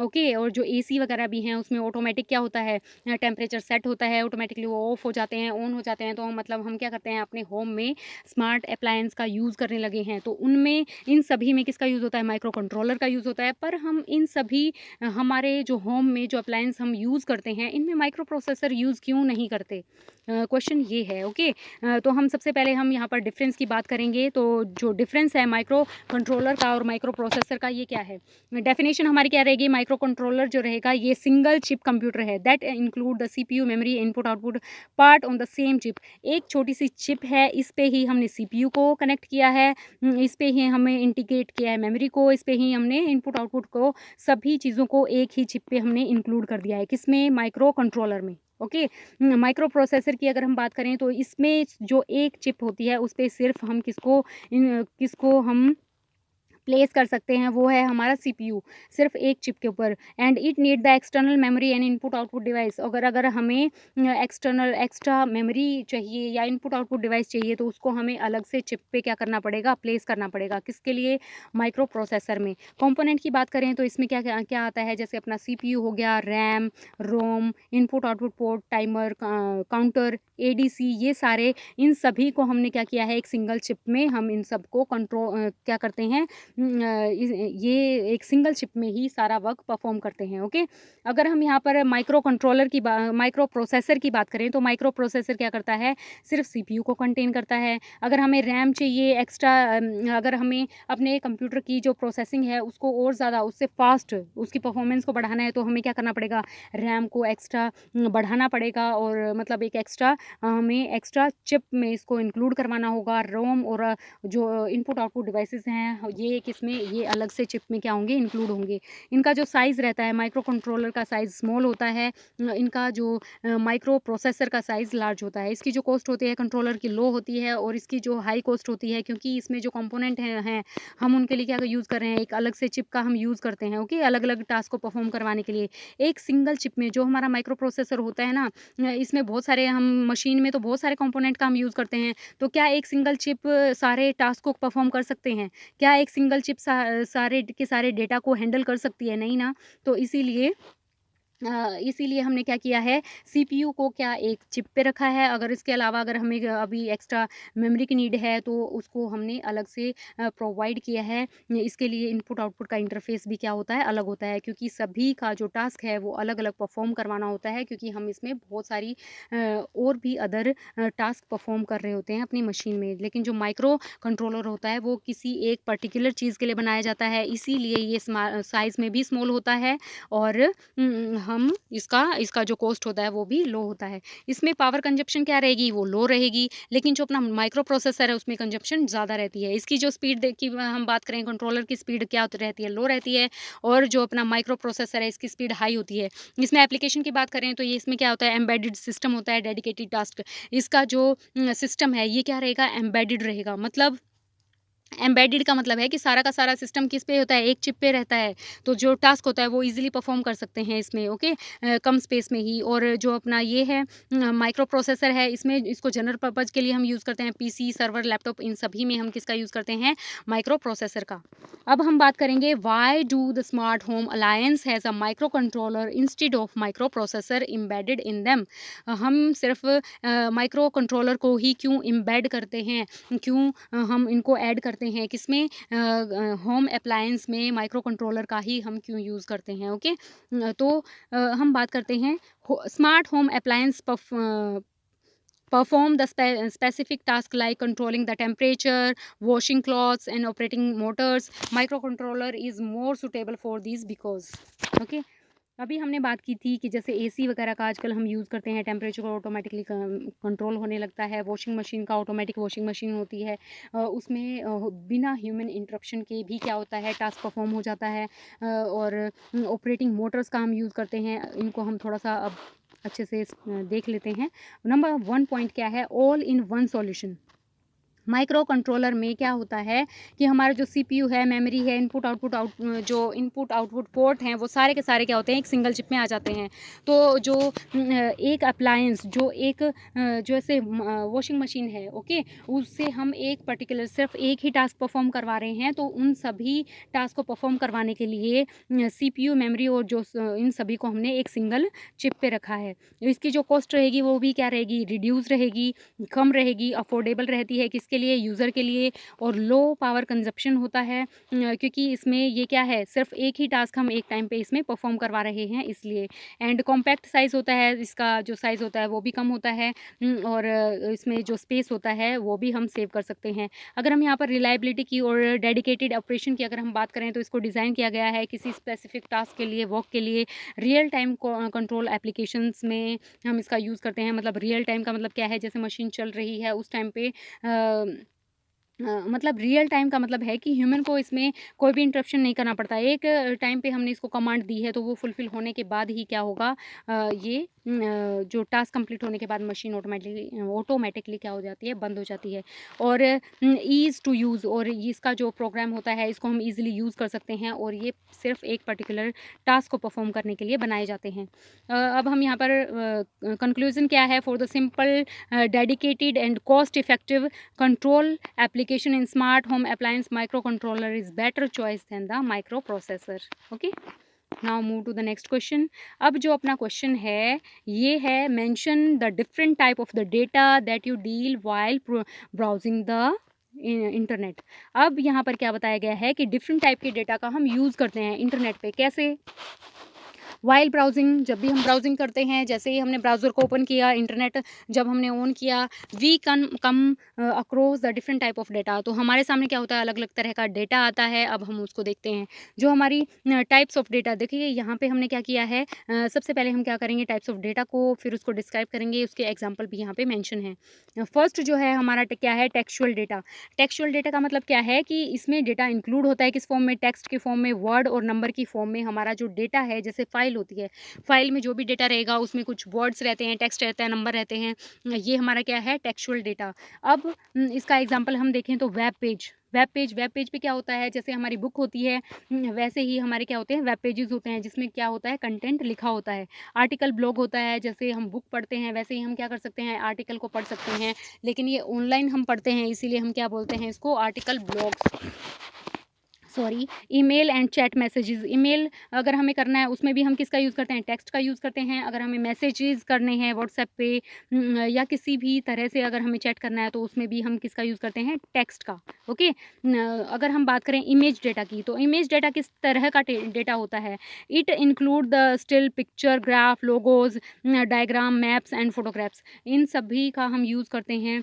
इमेज ये जो डेटा होता है इसको हम बोलते हैं अनस्ट्रक्चर्ड डेटा। क्या बोलते हैं इसको, अनस्ट्रक्चर्ड डेटा, क्योंकि ये इसका क्या होता है, कुछ भी स्ट्रक्चर नहीं होता है, ये किसी भी फॉर्म में हो सकते हैं। फ़ोटोज़ ऑन वेबसाइट पे जो फ़ोटो होते हैं ये अनस्ट्रक्चर्ड वे में होते हैं, ऑर्गेनाइज्ड नहीं होते। Images in news and social media post, ये सारे के सारा क्या होता है, अनस्ट्रक्चर्ड डेटा होता है। ऑडियो डेटा कैसा होता है, इसमें जो साउंड है वो होती है, वो हम क्या कर सकते हैं, डेटा को हियर कर सकते हैं, हम म्यूज़िक सुनते हैं एंड पॉडकास्ट, ऑनलाइन रेडियो, ये सारे किसके एग्जाम्पल हैं, ये सभी हमारे ऑडियो डेटा के एग्जाम्पल हैं। अगर हम वीडियो डेटा की बात करें तो इसमें क्या होता है, पिक्चर्स इंक्लूड होती हैं, साउंड आती है, मूवीज़ वगैरह हम देखते हैं, वेब सीरीज़ जो होती हैं, या फिर वीडियो लेक्चर हम देख रहे हैं, और ट्यूटोरियल वीडियोज़ जो होती हैं, इन सभी ये जो हमारा डेटा होता है वो क्या होता है, इंस्ट्रक्चर्ड डेटा होता है। ओके, एंड अगर हम बात करें बाइनरी की, बाइनरी में क्या रहेगा, इसमें 0 और 1 की फॉर्म में रहता है डेटा, और कंप्यूटर जिसको अंडरस्टैंड कर सकता है पर जो ह्यूमन होता है इसको अंडरस्टैंड नहीं कर सकता। और इसका जो एग्जांपल है जैसे पीडीएफ या वर्ड या फिर जिप फाइल जो होती है, स्प्रेड शीट है, ये इसके क्या होते हैं, एग्जांपल होते हैं। ओके, अदर डेटा की अगर हम बात करें तो generated by the activities while using internet, other type का भी डेटा जनरेट होता है, जैसे ब्राउजिंग हिस्ट्री हो गया। जो भी हम सर्च करते हैं इंटरनेट पे, उसकी क्या होती है, एक हिस्ट्री बनी होती है हमारे ब्राउज़र में। और cookies, cash, login information and form data, ये सारे के सारा क्या होता है, अदर डेटा में इंक्लूड होता है। While browsing the internet we deal with the text, image, video, files and related data. Okay, now move to the next question. अब हम यहाँ पर बात करेंगे, consider the following data as structured, semi structured and unstructured. अब हम यहाँ पर डेटा को 3 टाइप्स में हमने डिवाइड किया है कि हम जब भी इंटरनेट का यूज़ करते हैं तो हमारे सामने 3 टाइप का डेटा आता है। एक होता है स्ट्रक्चर्ड, सेमी स्ट्रक्चर्ड डेटा, ये होता है अनस्ट्रक्चर्ड। ओके, यहाँ पर हमें कुछ एग्जाम्पल गिवन है, हमें इनका क्या करना है, डेटा को डिफाइन करना है कि किस तरह का डेटा है। ओके, एंड ये हमारा क्वेश्चन है। अब हम देखते हैं स्ट्रक्चर्ड डेटा। अगर हम स्ट्रक्चर्ड डेटा की यहाँ पर बात करें तो स्ट्रक्चर्ड डेटा क्या होता है, ये ऑर्गेनाइज्ड फॉर्म में होता है। ओके, ऑर्गेनाइज्ड फॉर्म में, रो और कॉलम की फॉर्म में, जैसे हमारा स्टूडेंट्स का डेटा होता है, जैसे नेम, रोल नंबर, क्लास। तो मतलब क्या है, एक स्ट्रक्चर्ड वे में रो और कॉलम की फॉर्म में डेटा रहता है। इसको एक्सेस करना बहुत ही ईजी होता है, किसके लिए, यूज़र के लिए। हम इजीली कोई भी डेटा हम इसमें सर्च कर सकते हैं, उसको एनालाइज कर सकते हैं कि अगर हमें स्टूडेंट का रिजल्ट चेक करना है, क्योंकि उसकी प्रेजेंट कितनी थी क्लास में, क्या उसकी परफॉर्मेंस रही है सेमेस्टर वाइज, तो ये हमारे लिए इजी होता है किसका, क्या, स्ट्रक्चर डेटा से इंफॉर्मेशन को एक्सट्रैक्ट करना। अगर हम सेमी, तो यहाँ पर जो हमारा एग्जांपल रहेगा, जो हमारा क्रिकेट मैच होता है, उसका जो स्कोर होता है, ये किस फॉर्म में होता है, स्ट्रक्चर्ड फॉर्म में होता है। क्योंकि उसमें जैसे कौन सा क्रिकेटर का नाम होता है, उसने कितना स्कोर किया है, कितने रन्स बनाए हैं, कितने ओवर लिए हैं, विकेट लिए हैं, उन सभी प्लेयर्स का डाटा हमें क्या होता है, ऑर्गेनाइज्ड वे में हमें डिस्प्ले होता है। और अगर हम यहाँ पर पेशेंट रिकॉर्ड की बात करें तो वो भी किस में होता है, स्ट्रक्चर्ड डेटा होता है। पेशेंट का जो रिकॉर्ड रहेगा, उसका नेम, उससे रिलेटेड जो एज है, डायग्नोज है, और उसकी जो मेडिसिन है, ये सारा का सारा जो डेटा है वो क्या होता है, अपना स्ट्रक्चर्ड डेटा होता है। क्योंकि ईजिली क्या होता है, इस डेटा को हम ईजिली एक्सट्रैक्ट कर सकते हैं। एक्सट्रैक्ट करने का मतलब क्या है कि इस डेटा को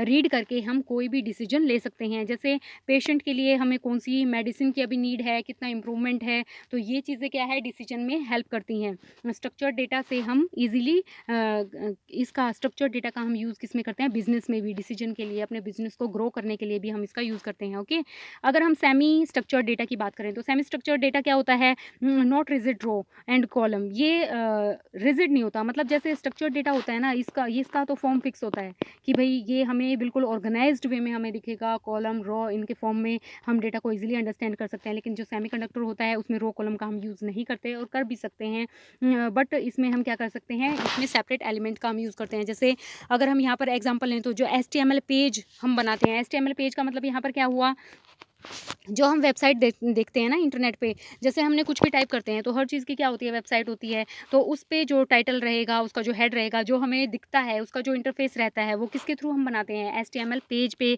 उसको डिज़ाइन किया जाता है। ओके, मतलब उसका कैसा क्या उसमें कंटेंट होना चाहिए, वैसे तो इसको डिज़ाइन किया जाता है, CSS का भी हम इसमें यूज़ करते हैं। बट जो वेबसाइट का जो पेज हमें दिख रहा होता है, वो हमारा किसका पार्ट है, HTML पेज का। तो ये हमारा क्या हो जाएगा, सेमी स्ट्रक्चर्ड डेटा। एंड अगर हम अनस्ट्रक्चर्ड डेटा की बात करें तो ये क्या होता है, जो data does not follow any specific format, इसमें कोई भी स्पेसिफिक फॉर्मेट को हम फॉलो नहीं करते। और ये इसमें सर्च, जो भी डेटा को हमें सर्च करना है, एनालाइज करना, वो बहुत ही डिफिकल्ट होता है। जैसे अपना जो न्यूज़पेपर है, न्यूज़पेपर में क्या होता है, it contain the text, images, articles and free format without any pre defined structure making it unstructured. अब इसमें क्या होता है, अनस्ट्रक्चर्ड डेटा का मतलब क्या होगा, इसके अंदर जो डेटा हम यूज़ करेंगे ना, वो उसकी जो फॉर्म होती है वो बहुत ही अलग होती है, वो वेरी करती रहती है। उसका जो फॉर्मेट है वो फिक्स नहीं होता, इसीलिए इसको हम क्या बोलते हैं, अनस्ट्रक्चर्ड। जैसे हम यूट्यूब पे जो भी डेटा हमारे पास सामने होता है, ओके, वो किसका है, अनस्ट्रक्चर्ड फॉर्म है। या फिर हमारे पास जैसे फेसबुक है, फेसबुक पे जितना भी हमने फाइल्स है, पोस्ट वगैरह ली हैं, इंस्टाग्राम का जो डेटा है, ये सभी क्या है, अनस्ट्रक्चर्ड डेटा है। ऑडियो, वीडियो, ये सारा क्या है, अनस्ट्रक्चर्ड है, क्योंकि इसमें जो फॉर्मेट है वो बिल्कुल ही डिफरेंट होता है। Okay, now move to the next question. Name the input output device use to do the following. अब हमें यहाँ पर इनपुट आउटपुट डिवाइसेस का क्या करना है, उनके बारे में बताना है कि उनके क्या यूज़ हैं। जैसे अगर हम बात करें आउटपुट ऑडियो की, तो आउटपुट ऑडियो मतलब हमें जो ऑडियो होना चाहिए वो क्या हो, हमें सुनाई आए। तो इसके लिए हम किसका यूज़ करते हैं, आउटपुट डिवाइस का। आउटपुट डिवाइस में हम किसका यूज़ करेंगे, स्पीकर्स का और हेडफोन्स का हम यूज़ करते हैं। जैसे स्पीकर का हम यूज़ करेंगे जब हमें बहुत ही ज़्यादा साउंड की हमें नीड होती है। हेडफोन का हम यूज़ करेंगे जब हमें पर्सनली किसी म्यूज़िक को सुनना है या कोई लेक्चर सुनना है, तो हम किसका यूज़ करते हैं, हेडफोन्स का। अगर हम बात करें सेकंड वन की, to enter the textual data, data को एंटर करने के लिए, टेक्सचुअल डेटा के लिए हम किसका यूज़ करते हैं, इनपुट डिवाइस का। इनपुट डिवाइस में क्या रहेगा, अपना कीबोर्ड। मशीन में जब भी हमें डेटा को एंटर करना होता है तो हम किसका यूज़ करते हैं, कीबोर्ड का। अगर हम यहाँ पर थर्ड पॉइंट की बात करें तो ये क्या है, to make a hard copy of a text file. जब भी हमें टेक्स्ट फाइल की हार्ड कॉपी बनानी होती है तो हम किसका यूज़ करेंगे, आउटपुट डिवाइस का। हार्ड कॉपी का मतलब जो जो हमारा कंप्यूटर है उसमें सारा का सारा जो डेटा होता है सॉफ्ट कॉपी में होता है, हम उसको टच नहीं कर सकते। लेकिन अगर हमें उसको हार्ड कॉपी में कन्वर्ट करवाना है तो हमें किसका यूज़ करना पड़ेगा, प्रिंटर का यूज़ करना होगा। और टू डिस्प्ले, नेक्स्ट हमारा क्या है, to display the data to information. अगर हमें डेटा को जो हमारा डेटा है वो उसको इन्फॉर्मेशन में हमें देखना है। डेटा का मतलब क्या होता है, जो भी हम एंटर करते हैं वो अनऑर्गेनाइज्ड होता है, हमें उसका एग्जैक्ट कंप्लीट पता नहीं होता। पर जब वो हमें डिस्प्ले होगा तो वो किस फॉर्म में होता है, इन्फॉर्मेशन की फॉर्म में। और ये इन्फॉर्मेशन की फॉर्म में जो डेटा है, जब वो इन्फॉर्मेशन की फॉर्म में चेंज होता है तो ये कौन करेगा, वो होता है हमारा आउटपुट डिवाइस। और आउटपुट डिवाइस में क्या होगा, मॉनिटर। मॉनिटर पे जो भी हमें डिस्प्ले होता है वो क्या होती है, हमारे लिए इन्फॉर्मेशन होती है, क्योंकि वो हमारे डेटा से रिलेवेंट होती है, डेटा से एक्सट्रैक्ट होके हमें क्या मिलती है, इन्फॉर्मेशन। नेक्स्ट अपना क्या है, to enter the audio based command. Audio based command में हम क्या करते हैं, हमें क्या करना, हमें क्या हो रहा है कि ऑडियो बेस्ड कमांड में इनपुट डिवाइस का हम यूज़ करते हैं, क्योंकि माइक्रोफोन के थ्रू हमें क्या करना है, अपनी साउंड को क्या करना है, मशीन से कम्युनिकेट करने के लिए हम किसका यूज़ करेंगे, इनपुट डिवाइस का, माइक्रोफोन्स का। Okay. And next one microphone का, जैसे हम गूगल पे जैसे वॉइस हम सेंड करते हैं तो उसमें क्या होता है, वॉइस जब हमने सेंड की तो मशीन ने हमारी वॉइस को क्या किया, कैच किया, और उसके हिसाब से क्या किया, रिजल्ट उससे जो है वो उसने साउंड फॉर्म में ही हमें क्या किया, रिजल्ट को जनरेट किया।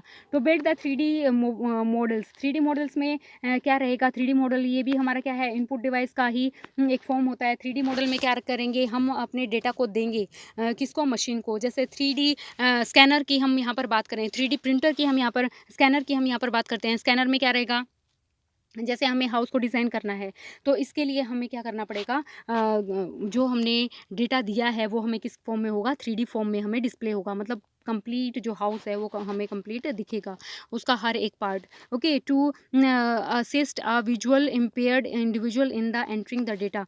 मतलब इसमें से कौन हमें असिस्ट जो विजुअली इम्पेयर्ड इंडिविजुअल होता है, जिनको देखने में प्रॉब्लम होती है, उनके लिए कौन सा है जो है इनपुट डिवाइस का हम यूज़ करते हैं, किसके लिए, डाटा को एंटर करने के लिए। डाटा को एंटर करने के लिए कौन से डिवाइस का हम यूज़ करते हैं, इनपुट डिवाइस का। किसके लिए, जो जिनको देखने में प्रॉब्लम होती है उनके लिए। देखिए यहाँ पे दिख रहा है, ये क्या है, ब्रेल कीबोर्ड। ब्रेल कीबोर्ड की हेल्प से वो सभी पर्सन जिसको देखने में प्रॉब्लम होती है वो इसको ईजिली क्या कर सकते हैं, अपने डेटा को अंडरस्टैंड कर सकते हैं उसको टच करके। Okay. Next question is next, और ये हमारा क्या है, last but not list. And identify the category system application programming tool of the following software. हमें आइडेंटिफाई करना है, हमें ये क्या है, क्वेश्चन में गिवन है कंपाइलर, असेंबलर, उबंटू और टेक्स्ट एडिटर। ये हमें सॉफ्टवेयर गिवन है, हमें इनका कैटेगरी को बताना है कि कौन सी कैटेगरी में ये इंक्लूड होते हैं। ओके। अब हमारा क्या है, सॉफ्टवेयर कंपाइलर। कंपाइलर अब हमने बात की थी, कंपाइलर कहाँ यूज़ होता है, जब भी हमें मशीन से इंटरेक्ट करना होता है तो उसके लिए हमारे पास क्या होना चाहिए, एक तो हमें एक लैंग्वेज आनी चाहिए, C++, पाइथन, कोई भी लैंग्वेज अगर हमें आती है तो उसमें जो हम कोड लिखेंगे, इंफॉर्मेशन जो हम इंस्ट्रक्शन जो हम लिखेंगे उसको ट्रांसलेट करने के लिए हमें क्या चाहिए, कंपाइलर चाहिए। इसको हम बोलते हैं प्रोग्रामिंग टूल, क्योंकि हम प्रोग्रामिंग क्या होता है, हम मशीन को क्या कर रहे हैं, इंस्ट्रक्ट कर रहे हैं। तो उसके लिए हमें क्या होती है, इंस्ट्रक्शंस लिखनी होती हैं कि मशीन को क्या क्या काम परफॉर्म करना है। तो ये किसके थ्रू होता है, कंपाइलर के थ्रू। जो हमारा जो कोड होता है, जो सोर्स कोड हमने लिखा है वो किस में कन्वर्ट हो जाएगा, ऑब्जेक्ट कोड में, मशीन कोड में कन्वर्ट कौन करेगा, कंपाइलर। कंपाइलर एक ऐसा सॉफ्टवेयर होता है programmer to translate the high level language program into machine code. ये क्या करता है, हाई लेवल लैंग्वेज जो हमने इंस्ट्रक्शंस लिखी हैं उसको किस में कन्वर्ट कर देता है, मशीन कोड में। उसके बाद हम बात करते हैं असेंबलर की। असेंबलर हमारा क्या है, ये भी किस में काम आता है, प्रोग्रामिंग के टाइम पे। तो ये क्या हुआ, प्रोग्रामिंग टूल हुआ। तो असेंबलर ये एक ऐसा सॉफ्टवेयर है जो ट्रांसलेट करता है असेंबली लैंग्वेज को किस में, मशीन कोड में। असेंबली लैंग्वेज में का एक क्या होता है, इसमें एक इशू रहता है। जो असेंबलर है, जैसे हमने एक ऑपरेटिंग सिस्टम पे, एक सीपीयू पे हमने असेंबलर का यूज़ करके हमने डाटा को कन्वर्ट कर दिया किसमें, मशीन कोड में। तो जो ये प्रोग्राम हमने बनाया है ये सिर्फ इसी सीपीयू पे, इसी मशीन में हम इसका को यूज़ कर सकते हैं, किसको, असेंबलर को। अदर मशीन पे हम इसका यूज़ नहीं कर सकते। ये इसकी क्या है, प्रॉब्लम थी असेंबलर की। अगर हम यहाँ पर बात करें, assembler is a software use to translate the assembly language into machine language. जो असेंबली लैंग्वेज होती है उसको मशीन लैंग्वेज में कन्वर्ट करने के लिए हम किसका यूज़ करते हैं, असेंबलर का। अब नेक्स्ट है अपना उबंटू। उबंटू क्या है, ये अपना है system software. Ubuntu is an operating system that manage the computer hardware software resources. Hardware जो भी हमारा कंप्यूटर है उसके हार्डवेयर को, सॉफ्टवेयर को, रिसोर्सेज को मैनेज करने के लिए हम किसका यूज़ करते हैं, ऑपरेटिंग सिस्टम का। और वो ये हमारा क्या है, उबंटू इसका एग्जाम्पल है। ओके। और अगर हम वैसे बात करें तो विंडोज़ का हम यूज़ करते हैं पीसी में, लैपटॉप में। ओके, ये भी हमारा क्या है, ऑपरेटिंग सिस्टम। इसके बारे में हमने स्टार्टिंग में बहुत ही अच्छे से डिटेल में बात की थी फर्स्ट क्वेश्चन में। ओके, अब हम बात करते हैं टेक्स्ट एडिटर की। टेक्स्ट एडिटर क्या होता है, ये एक एप्लीकेशन सॉफ्टवेयर होता है। टेक्स्ट एडिटर क्या है कि जब भी हमें टेक्स्ट को एडिट करना होता है, जो भी हमारा सॉफ्टवेयर है उसमें कुछ हमें टेक्स्ट को ऐड करना है, जो फाइल है हमारी। ओके, टेक्स्ट एडिटर जैसे हम कोड लिखते हैं, ओके, उसमें हमें क्या चाहिए रहता है, कोड एडिटर। कोड को, जो भी हमने लिखा है सोर्स कोड, उसको एडिट करने के लिए हमें क्या चाहिए होता है, कोड एडिटर। वैसे ही जैसे हम टेक्स्ट को जैसे वर्ड में, वर्ड्स फॉर्म में हमने को जो टेक्स्ट लिखा है उसको एडिट करने के लिए, उसमें कुछ ऐड करने के लिए, उसको एडिट करने के लिए हम किसका यूज़ करते हैं, टेक्स्ट एडिटर का। ये हमारा क्या है, एक एप्लीकेशन सॉफ्टवेयर है। ओके, नाउ आज हमने कंप्लीट कर लिया अपना फर्स्ट चैप्टर की एक्सरसाइज। एनसीईआरटी का जो कंप्यूटर सिस्टम है आज वो हमारा कंप्लीट हो चुका है। सबसे पहले हमने क्या किया था, अपने पूरे चैप्टर को हमने रिवाइज़ किया था। ओके, जो हमारा कंप्लीट चैप्टर था कंप्यूटर सिस्टम, उसको हमने डिटेल में बहुत ही अच्छे से हर एक टॉपिक को, जैसे हमारी बुक में है ना, हमने उसको अच्छे से रीड किया है। उसके बाद जो हमने आज जो है हमने एक्सरसाइज कंप्लीट की हैं। इसमें आज हमने 1 to 14 जो हमारे एक्सरसाइज में क्वेश्चन आंसर है ना 1 to 14 वो हमने आज कंप्लीट किए हैं। और थैंक यू एवरीवन।